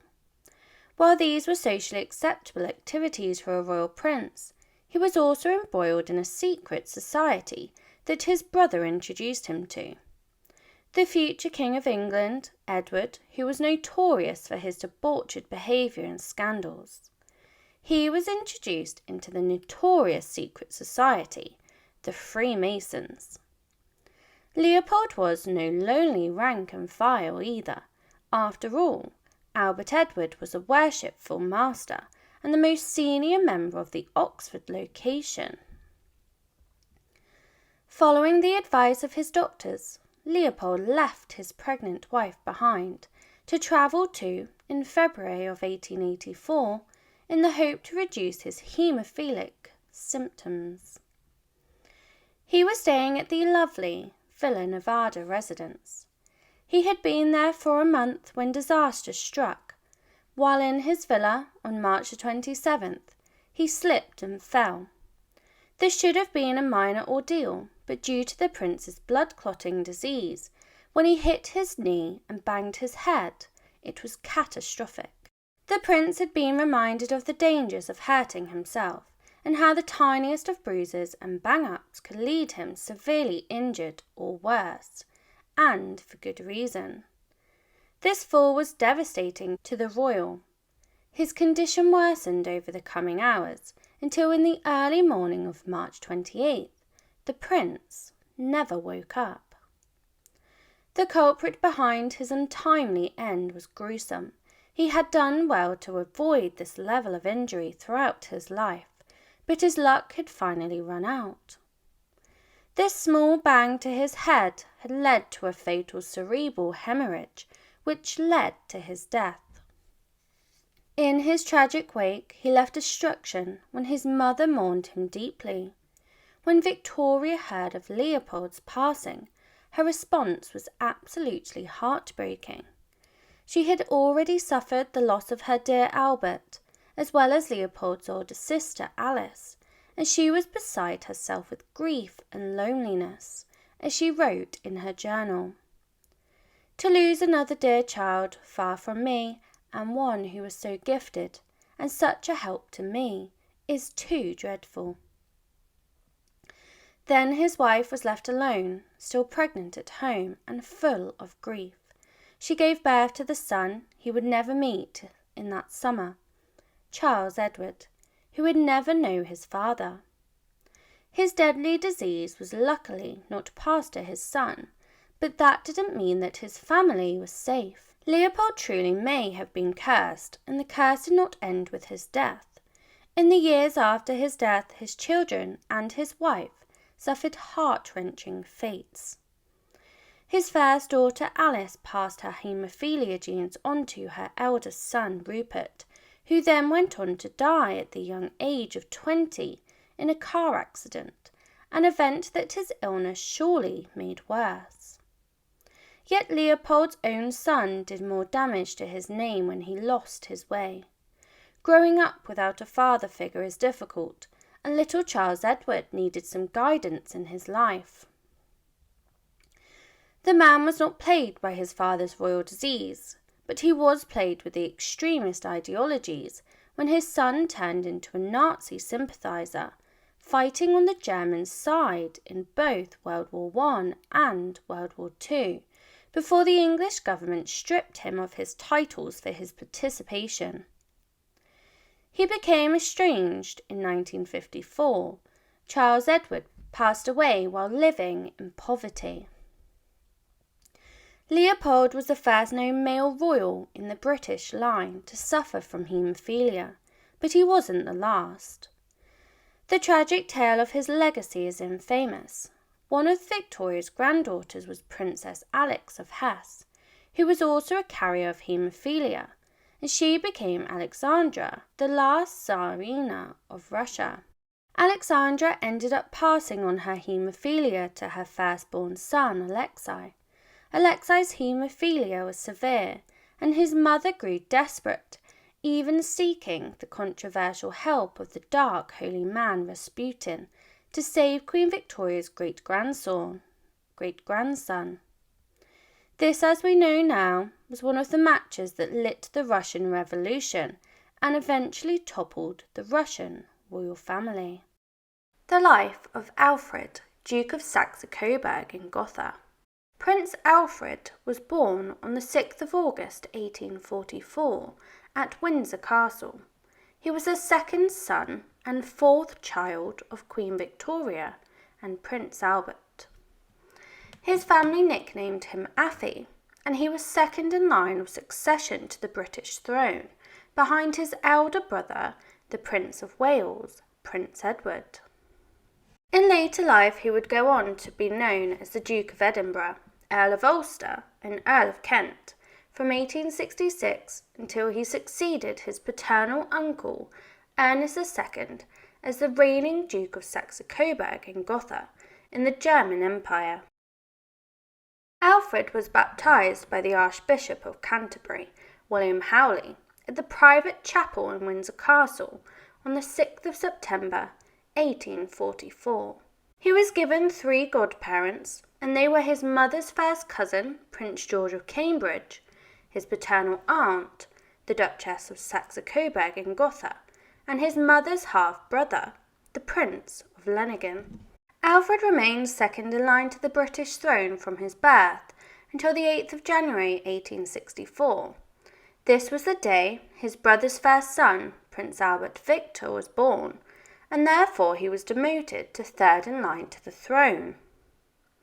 With each new child that his brother had with his wife, he would fall down the ranks and fall further away from the crown. At only 12 years old in 1856, he joined the Royal Navy. He had to undertake a special entrance exam in the summer of 1858, and this was when he was appointed as naval cadet in HMS Euryalus at the age of 14, 2 years after joining. 2 years later, at 16 years old, he was serving on a ship when he paid an official visit to the Cape Colony. It was here that he made a brilliant impression on the colonels and on the native chiefs. While on this trip away, he took part in a large slaughtering hunt of many game animals. And King Otto of Greece abdicated in 1862, and Prince Alfred was chosen to succeed him. But his mother was not impressed with the idea, and so the British government blocked any plans for him to take over the Greek throne. His parents instead had high hopes that he would instead succeed to the Duchy of Saxe-Coburg. A year later, in 1863, Prince Alfred was promoted to lieutenant in the Navy, where he served on the corvette HMS Raccoon. It took another 3 years to be promoted to captain in 1866, and he was appointed to command the frigate HMS Galeta in January 1867. He was described as being a natural leader and a complete natural at handling a fleet. On the 12th of March 1868, he was visiting Sydney for the second time, and he was invited by Sir William Manning, president of the Sydney Sailors' Home, to picnic at the beachfront suburb of Clontarf to raise funds for their home.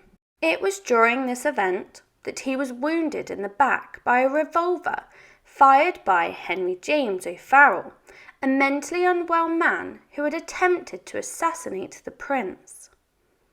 The bullet hit him to the right of his spine, and he required medical attention for weeks afterwards. The gun was wrestled out of the arms of the shooter by William Vile, with the help of bystanders. He was later presented with a gold watch for saving Alfred's life.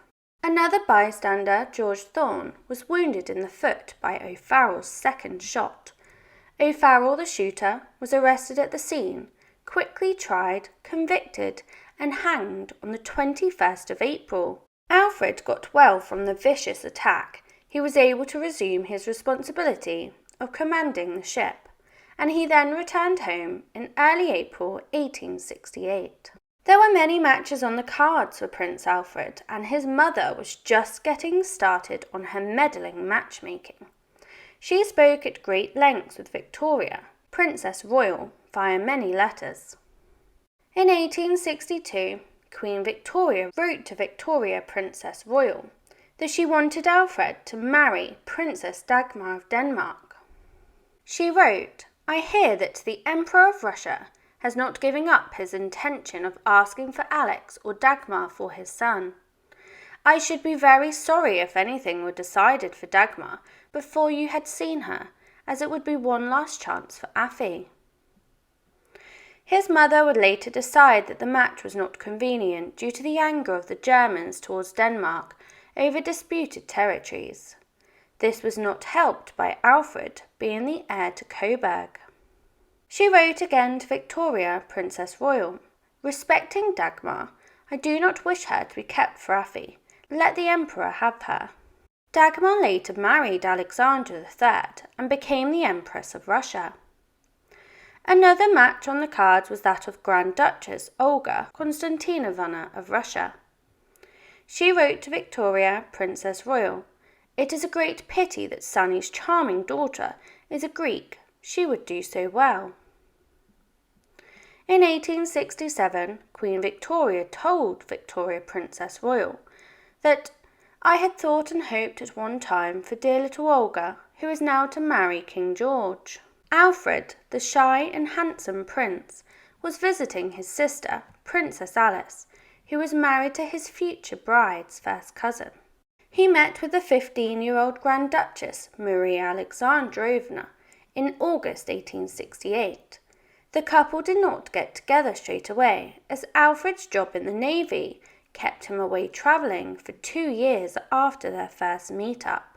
Maria and Prince Alfred met again in the summer of 1871, when Emperor Alexander II and his wife visited the Battenbergs again with the 17-year-old Maria and her 2 elder brothers.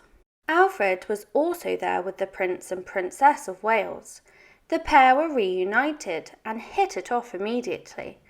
They were very attracted to each other, and they spent the following days walking and talking together.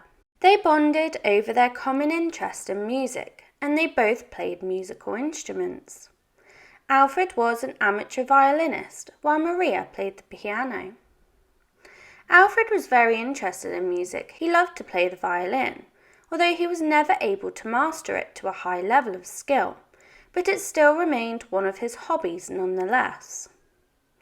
At a dinner party given by one of his brothers, he was persuaded to play. Sir Henry Ponsonby wrote, "Fiddle out of tune and noise abominable." His interest placed him in a perfect spot to become a major aid in starting the Royal College of Music, which was created in 1882. It was obvious that the pair wished to marry, but an engagement did not take place, perhaps as Alfred would need his mother's permission first. This was unfortunate, as both parents of the pair were against the match. Her father was not fond of his daughter, living abroad away from home, and they had a great relationship that he did not want to wither away through marriage to the British crown. The princess was still young, and her father played on this fact as a deterrent to the engagement. He suggested a waiting period of 1 year, perhaps in the hope he would give up and find someone else. The emperor was also not keen on a British son-in-law.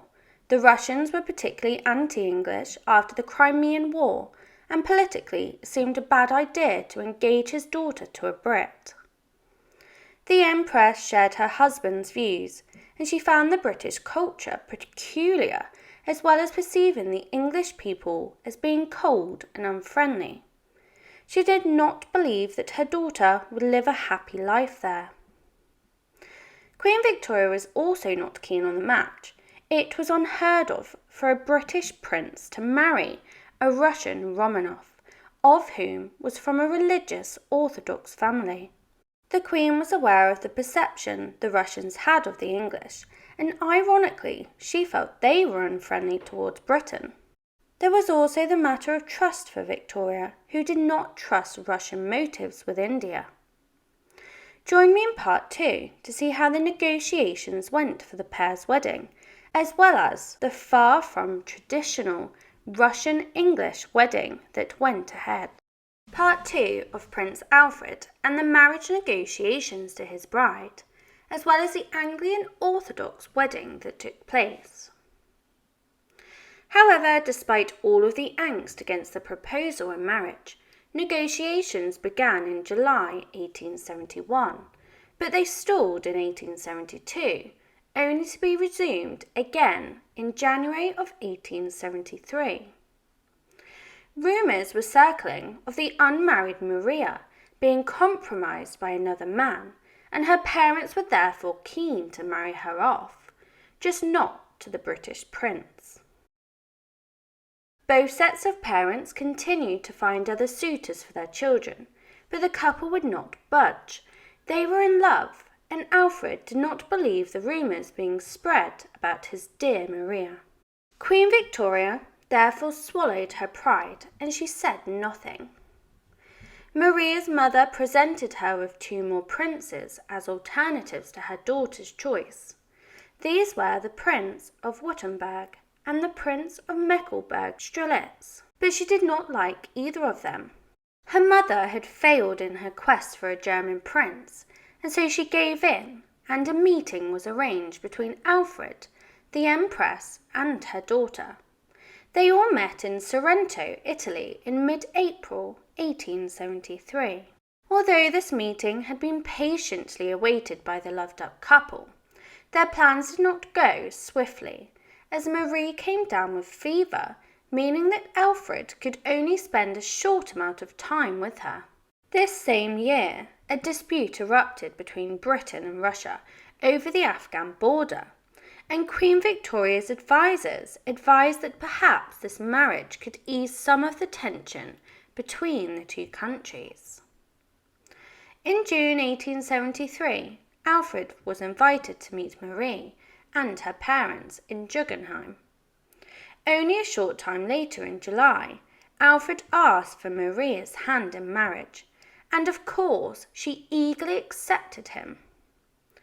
He was 10 years older than her at 29 years old, compared to her who was only 19. The pair were thrilled to be engaged, and Alfred expressed his happiness to his mother via a telegram with the following: "Maria and I were engaged this morning. Cannot say how happy I am. Hope your blessing rests on us." The Queen politely replied with congratulations, while privately airing her disappointment at the engagement in her diary and to her daughter. She wrote, "Not knowing Marie and realizing that there may still be many difficulties, my thoughts and feelings are rather mixed, and the murder is out." The couple went on to get married on the 23rd of January 1874. The marriage took place at the Winter Palace in St. Petersburg, and directly united the British and Russian royal families for the first time. Queen Victoria was not able to be present at the wedding. Instead, she stayed at Osborne House. She did believe that the day was of importance, however, and she wrote in her diary that her future daughter-in-law's painting was surrounded by a wreath of orange blossom, a traditional wedding flower, tied with bows of the Russian colours. Prince Alfred appointed artist Nicolas Chevalier to record the day for his mother, so that she was able to get a glimpse into his big day. The artist captured a series of watercolour sketches portraying the Orthodox and Anglican services. During the marriage negotiations, it was determined that the Grand Duchess would continue to practice her Orthodox faith.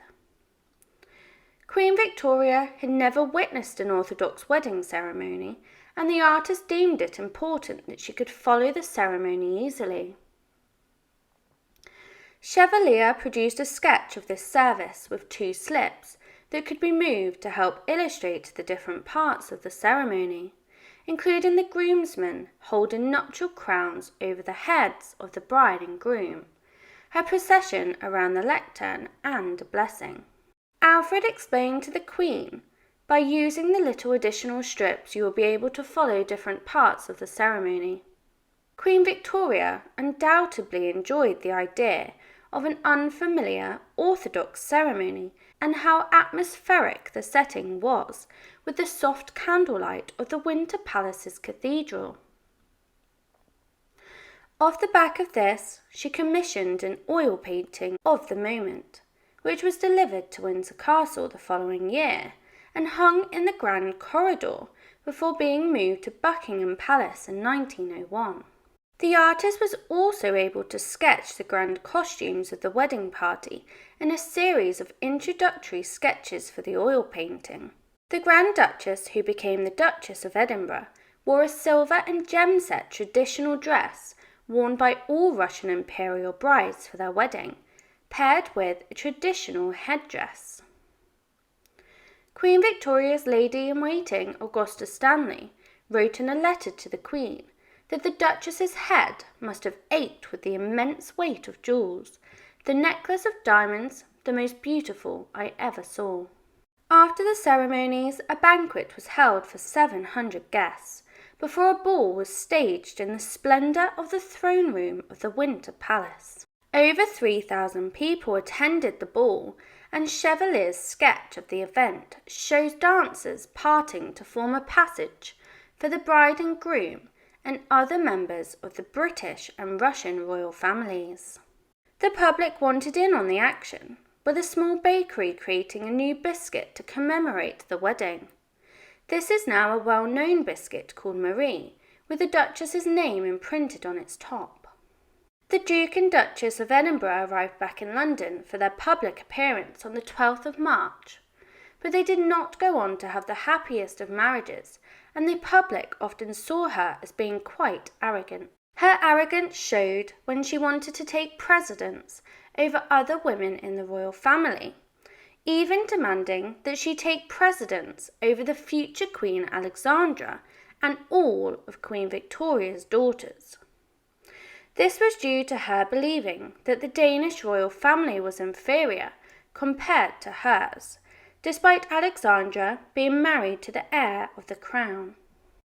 Queen Victoria was obviously not interested in giving her precedent over Alexandra, but she did allow her precedent directly after Alex.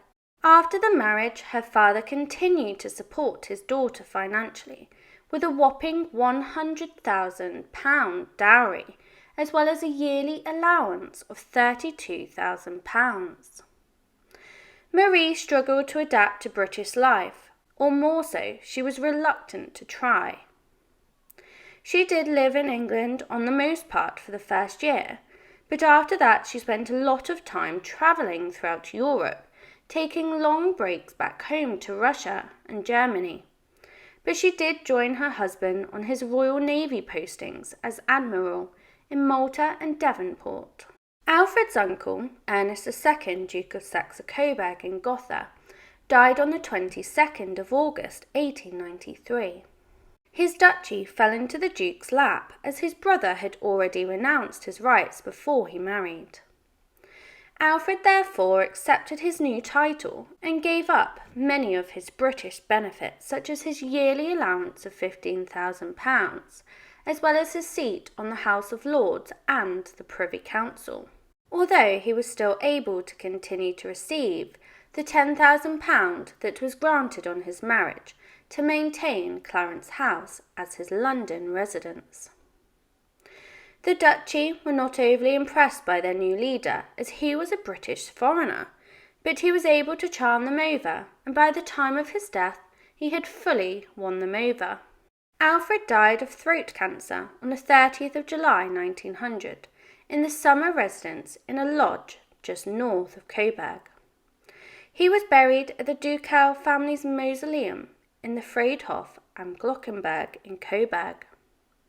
His mother outlived him, as well as two of his siblings, Alice and Leopold, but she died only 6 months later. The life of Alfred, Duke of Saxe-Coburg in Gotha.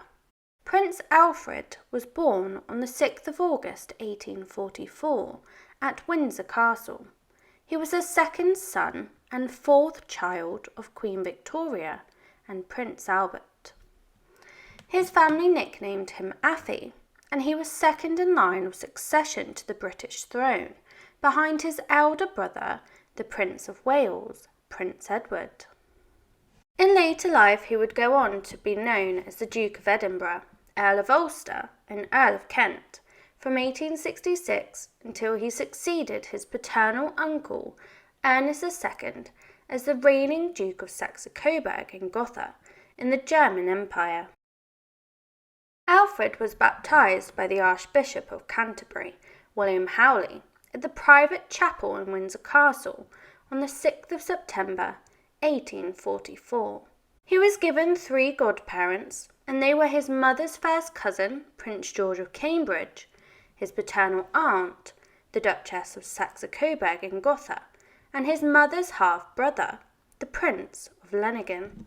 Alfred remained second in line to the British throne from his birth until the 8th of January 1864. This was the day his brother's first son, Prince Albert Victor, was born, and therefore he was demoted to third in line to the throne.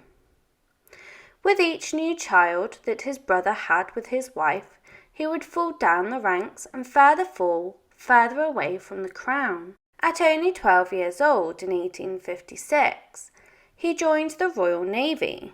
He had to undertake a special entrance exam in the summer of 1858, and this was when he was appointed as naval cadet in HMS Euralis at the age of 14, 2 years after joining.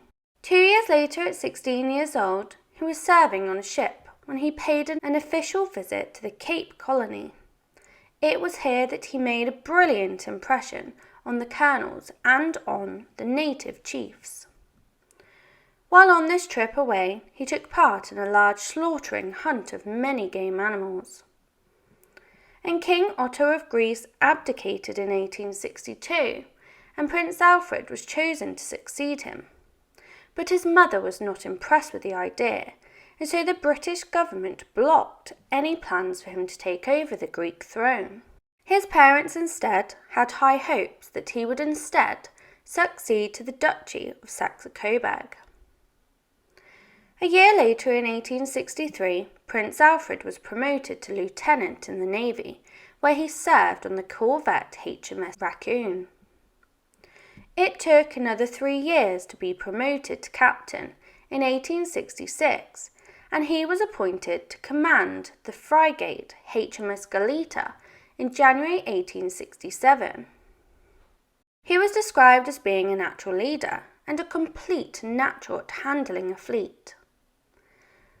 On the 12th of March 1868, he was visiting Sydney for the second time, and he was invited by Sir William Manning, president of the Sydney Sailors' Home, to picnic at the beachfront suburb of Clontarf to raise funds for their home. It was during this event that he was wounded in the back by a revolver fired by Henry James O'Farrell, a mentally unwell man who had attempted to assassinate the prince. The bullet hit him to the right of his spine, and he required medical attention for weeks afterwards. The gun was wrestled out of the arms of the shooter by William Vile, with the help of bystanders. He was later presented with a gold watch for saving Alfred's life. Another bystander, George Thorne, was wounded in the foot by O'Farrell's second shot. O'Farrell, the shooter, was arrested at the scene, quickly tried, convicted, and hanged on the 21st of April. Alfred got well from the vicious attack. He was able to resume his responsibility of commanding the ship, and he then returned home in early April 1868. There were many matches on the cards for Prince Alfred, and his mother was just getting started on her meddling matchmaking. She spoke at great length with Victoria, Princess Royal, via many letters. In 1862, Queen Victoria wrote to Victoria, Princess Royal, that she wanted Alfred to marry Princess Dagmar of Denmark. She wrote, "I hear that the Emperor of Russia has not given up his intention of asking for Alex or Dagmar for his son. I should be very sorry if anything were decided for Dagmar before you had seen her, as it would be one last chance for Afy."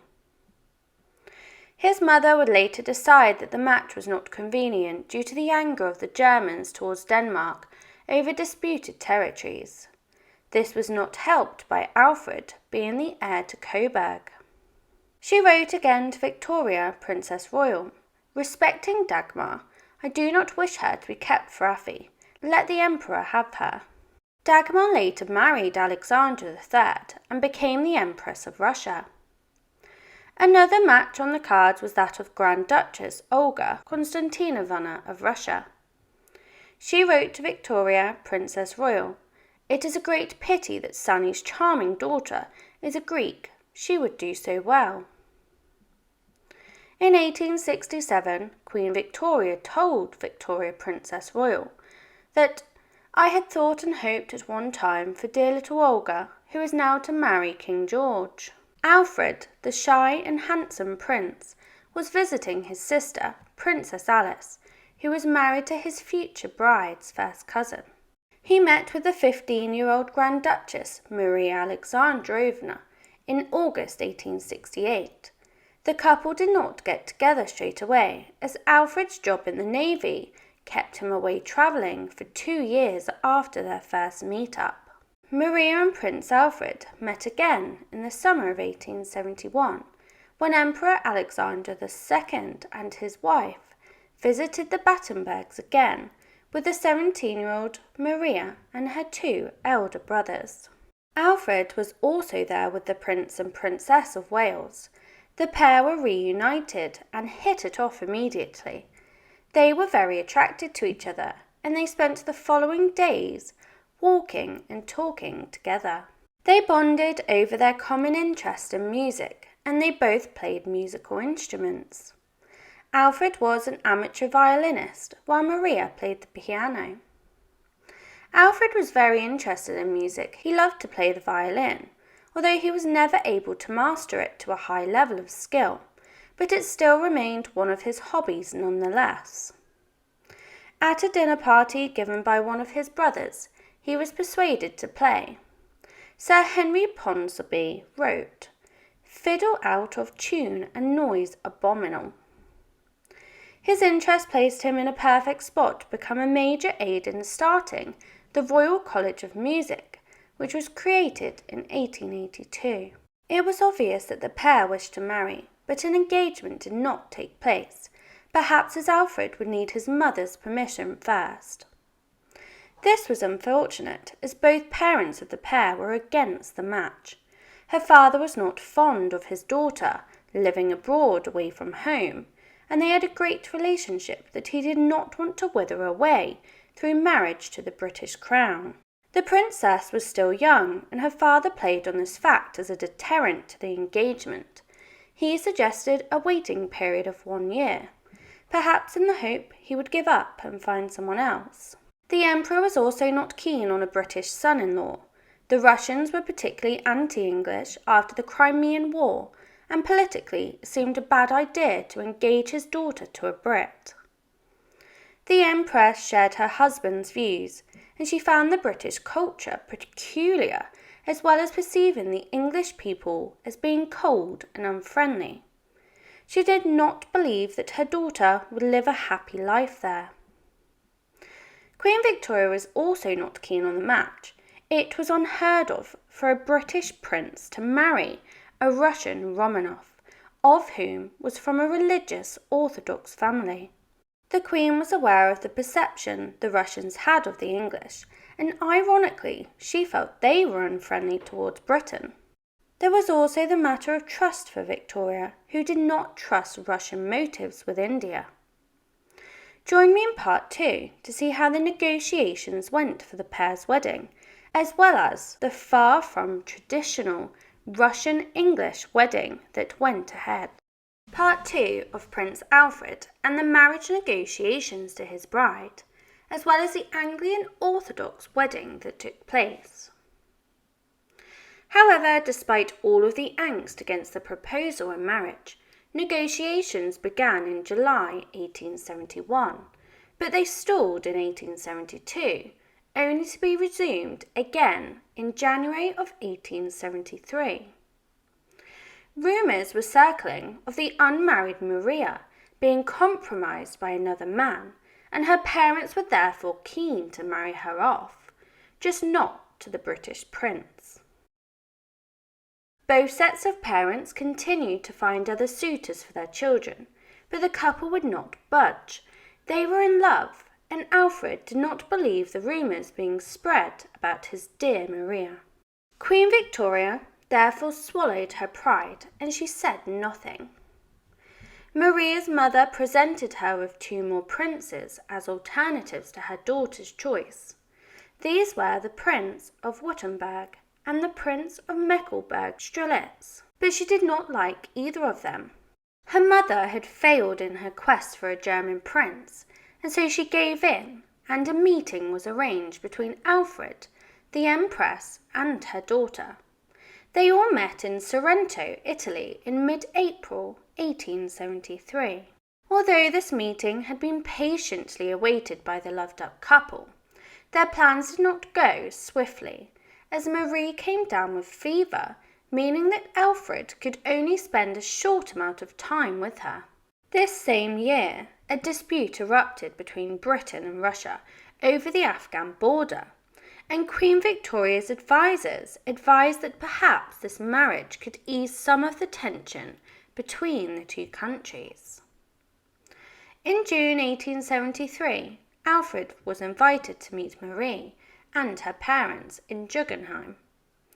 Only a short time later, in July, Alfred asked for Maria's hand in marriage, and of course she eagerly accepted him. He was 10 years older than her at 29 years old, compared to her who was only 19. The pair were thrilled to be engaged, and Alfred expressed his happiness to his mother via a telegram with the following: "Maria and I were engaged this morning. Cannot say how happy I am. Hope your blessing rests on us." The Queen politely replied with congratulations, while privately airing her disappointment at the engagement in her diary and to her daughter. She wrote, "Not knowing Marie and realizing that there may still be many difficulties, my thoughts and feelings are rather mixed, and the murder is out." The couple went on to get married on the 23rd of January 1874. The marriage took place at the Winter Palace in St. Petersburg, and directly united the British and Russian royal families for the first time. Queen Victoria was not able to be present at the wedding. Instead, she stayed at Osborne House. She did believe that the day was of importance, however, and she wrote in her diary that her future daughter-in-law's painting was surrounded by a wreath of orange blossom, a traditional wedding flower, tied with bows of the Russian colours. Prince Alfred appointed artist Nicolas Chevalier to record the day for his mother, so that she was able to get a glimpse into his big day. The artist captured a series of watercolour sketches portraying the Orthodox and Anglican services. During the marriage negotiations, it was determined that the Grand Duchess would continue to practice her Orthodox faith. Queen Victoria had never witnessed an Orthodox wedding ceremony, and the artist deemed it important that she could follow the ceremony easily. Chevalier produced a sketch of this service with 2 slips that could be moved to help illustrate the different parts of the ceremony, including the groomsmen holding nuptial crowns over the heads of the bride and groom, her procession around the lectern, and a blessing. Alfred explained to the Queen By using the little additional strips, you will be able to follow different parts of the ceremony.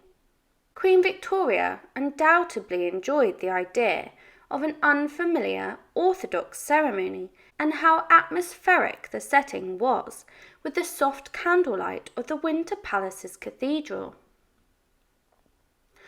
Off the back of this, she commissioned an oil painting of the moment, which was delivered to Windsor Castle the following year and hung in the Grand Corridor before being moved to Buckingham Palace in 1901. The artist was also able to sketch the grand costumes of the wedding party in a series of introductory sketches for the oil painting. The Grand Duchess, who became the Duchess of Edinburgh, wore a silver and gem-set traditional dress worn by all Russian imperial brides for their wedding, paired with a traditional headdress. Queen Victoria's lady-in-waiting, Augusta Stanley, wrote in a letter to the Queen that the Duchess's head must have ached with the immense weight of jewels, the necklace of diamonds, the most beautiful I ever saw. After the ceremonies, a banquet was held for 700 guests, before a ball was staged in the splendour of the throne room of the Winter Palace. Over 3,000 people attended the ball, and Chevalier's sketch of the event shows dancers parting to form a passage for the bride and groom and other members of the British and Russian royal families. The public wanted in on the action, with a small bakery creating a new biscuit to commemorate the wedding. This is now a well-known biscuit called Marie, with the Duchess's name imprinted on its top. The Duke and Duchess of Edinburgh arrived back in London for their public appearance on the 12th of March, but they did not go on to have the happiest of marriages, and the public often saw her as being quite arrogant. Her arrogance showed when she wanted to take precedence over other women in the royal family, even demanding that she take precedence over the future Queen Alexandra and all of Queen Victoria's daughters. This was due to her believing that the Danish royal family was inferior compared to hers, despite Alexandra being married to the heir of the crown. Queen Victoria was obviously not interested in giving her precedent over Alexandra, but she did allow her precedent directly after Alex. After the marriage, her father continued to support his daughter financially, with a whopping £100,000 dowry, as well as a yearly allowance of £32,000. Marie struggled to adapt to British life, or more so, she was reluctant to try. She did live in England on the most part for the first year, but after that she spent a lot of time travelling throughout Europe, taking long breaks back home to Russia and Germany. But she did join her husband on his Royal Navy postings as Admiral in Malta and Devonport. Alfred's uncle, Ernest II, Duke of Saxe-Coburg and Gotha, died on the 22nd of August 1893. His duchy fell into the Duke's lap, as his brother had already renounced his rights before he married.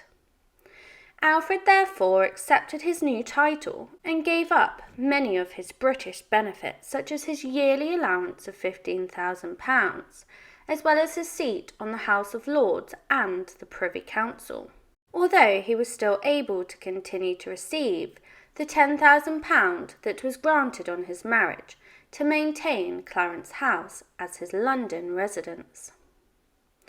The duchy were not overly impressed by their new leader, as he was a British foreigner, but he was able to charm them over, and by the time of his death he had fully won them over.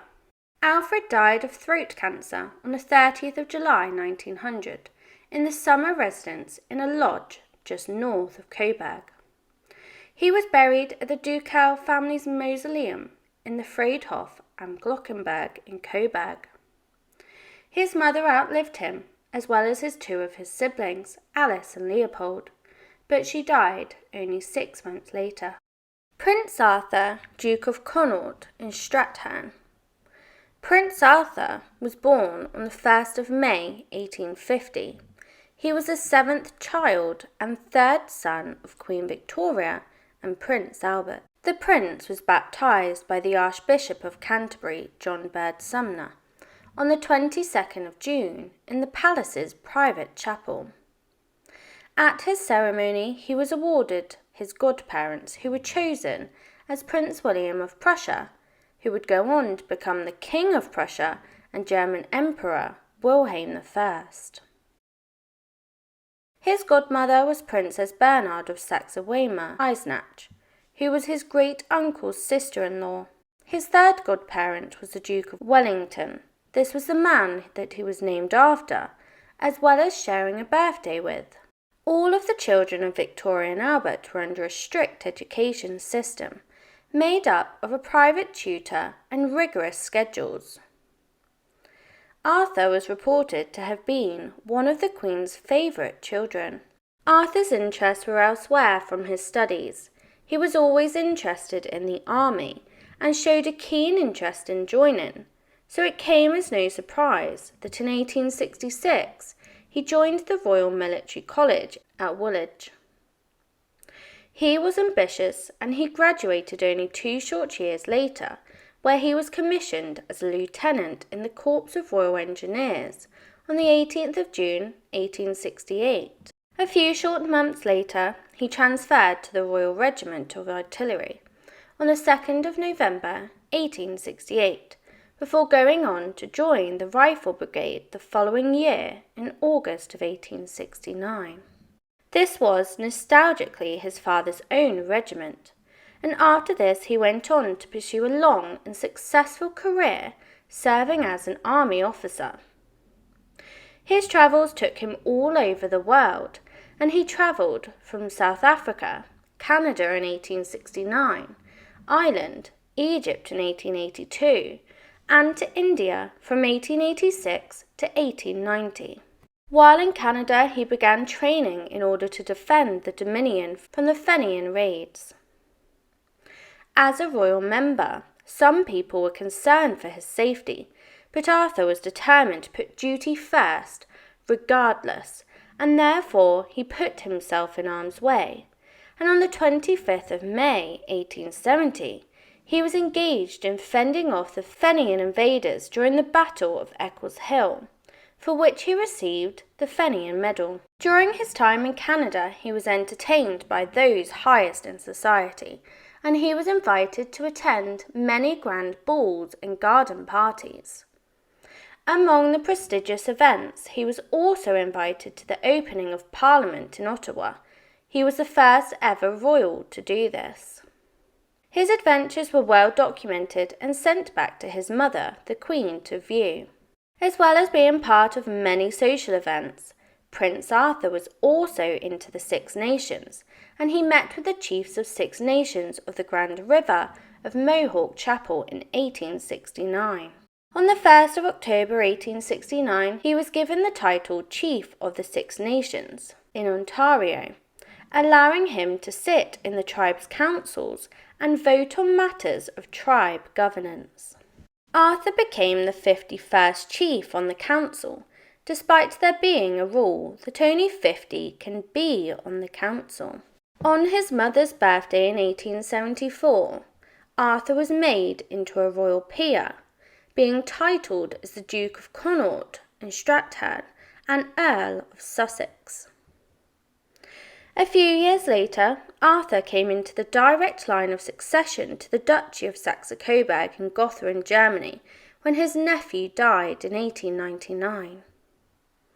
He decided, however, to renounce his own and his son's succession rights to the duchy, which then passed to his other nephew, Prince Charles Edward, the posthumous son of Prince Leopold, Duke of Albany. In 1878, Arthur went to visit his elder sister Victoria in Germany, and this is where he would meet his future wife, Louise Margaret of Prussia. Although Arthur was bedazzled by this woman, when he reported back to his mother of his interest in her, she was far from bemused. She did not want a scandal on her hands, and the princess's parents were involved in an unhappy and unpleasant marriage, and they lived apart. Not only this, she did not deem her good enough for her son, as she was very plain-looking with bad teeth. Victoria reported her dismay in her diary entries. Dear Arthur arrived and stopped with us while we were taking tea.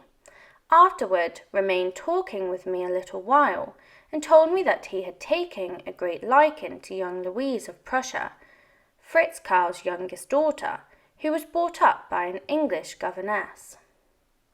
He said he did not wish to marry yet, and no one had breathed a word about it, but he liked her better and better, and meant, if I had no objection, to ask to see her this summer again. I could not help saying that I disliked the Prussians, and told him he should see others first, but he said it would make no difference. She then went on to explain how his happiness was important to her, and how sad that he looked that he would not go ahead with anything without her consent. Queen Victoria therefore gave her consent, and the decision was supported by Arthur's elder sister, who was overjoyed with her brother's choice. When Queen Victoria met with Princess Louise, it is reported that she began to feel excited by the pairing, and it was not long before an engagement was announced. Victoria described Louise as being a dear, sweet girl of charming character, and she clearly trusted her son's choice in a wife. The couple were married at St. George's Chapel in Windsor Castle on the 13th of March 1879. This was also the place that 4 more of Queen Victoria's children would marry, and is now a popular place for royals to wed. The couple went on to have 3 children, 2 girls and 1 boy. Their first was born in January of 1882, and she was called Princess Margaret Victoria Charlotte Augusta Nora. This was followed the following January in 1883 with a son called Prince Arthur Frederick Patrick Albert, before finally having their last child called Princess Victoria Patricia Helena Elizabeth, born 3 years later in the March of 1886. His family and children grew up in the Connaughts' country home, Bagshot Park in Surrey, and after 1900 at Clarence House, the Connaughts' London residence. Through his children's marriages, Arthur became the father-in-law of the Crown Prince Gustaf Adolf of Sweden, Princess Alexandra, Duchess of Fife, and Sir Alexander Ramsay. Arthur's first 2 children predeceased him, Margaret while pregnant with his 6th grandchild. At 2 o'clock in the morning on the Saturday of the 1st of May 1920, on Arthur's 70th birthday, Crown Princess Margaret died suddenly in Stockholm of blood poisoning. Her immune system had taken a knock when she had only shortly before suffered from measles, which then aggravated her ear. She had surgery to eliminate a mastoid, and the medical world was still a far cry away from the levels of cleanliness now, and she began to suffer from pain in her face and below her eye. The doctors performed another procedure, which only aggravated her symptoms and caused a skin infection under her right ear. It took only hours for the disease to take her life, and tragically she was 8 months pregnant with her 6th child. Prince Arthur died on the 16th of January 1942 at Bagshot Park. He was 91 years old. This was the same age that his sister Princess Louise, Duchess of Argyll, died at. She passed away 2 years and 1 month before. A funeral service for the Duke was held at St. George's Chapel, Windsor Castle, on the 23rd of January, after which his body was placed temporarily in the royal vault beneath St. George's Chapel in Windsor. He was then reburied on the 19th of March 1942 in the Royal Burial Ground, Frogmore. He was Queen Victoria's last surviving son. Please continue to support my channel by subscribing. Please comment, like and subscribe if you wish for more stories, and leave your suggestions below and I will endeavour to cover them.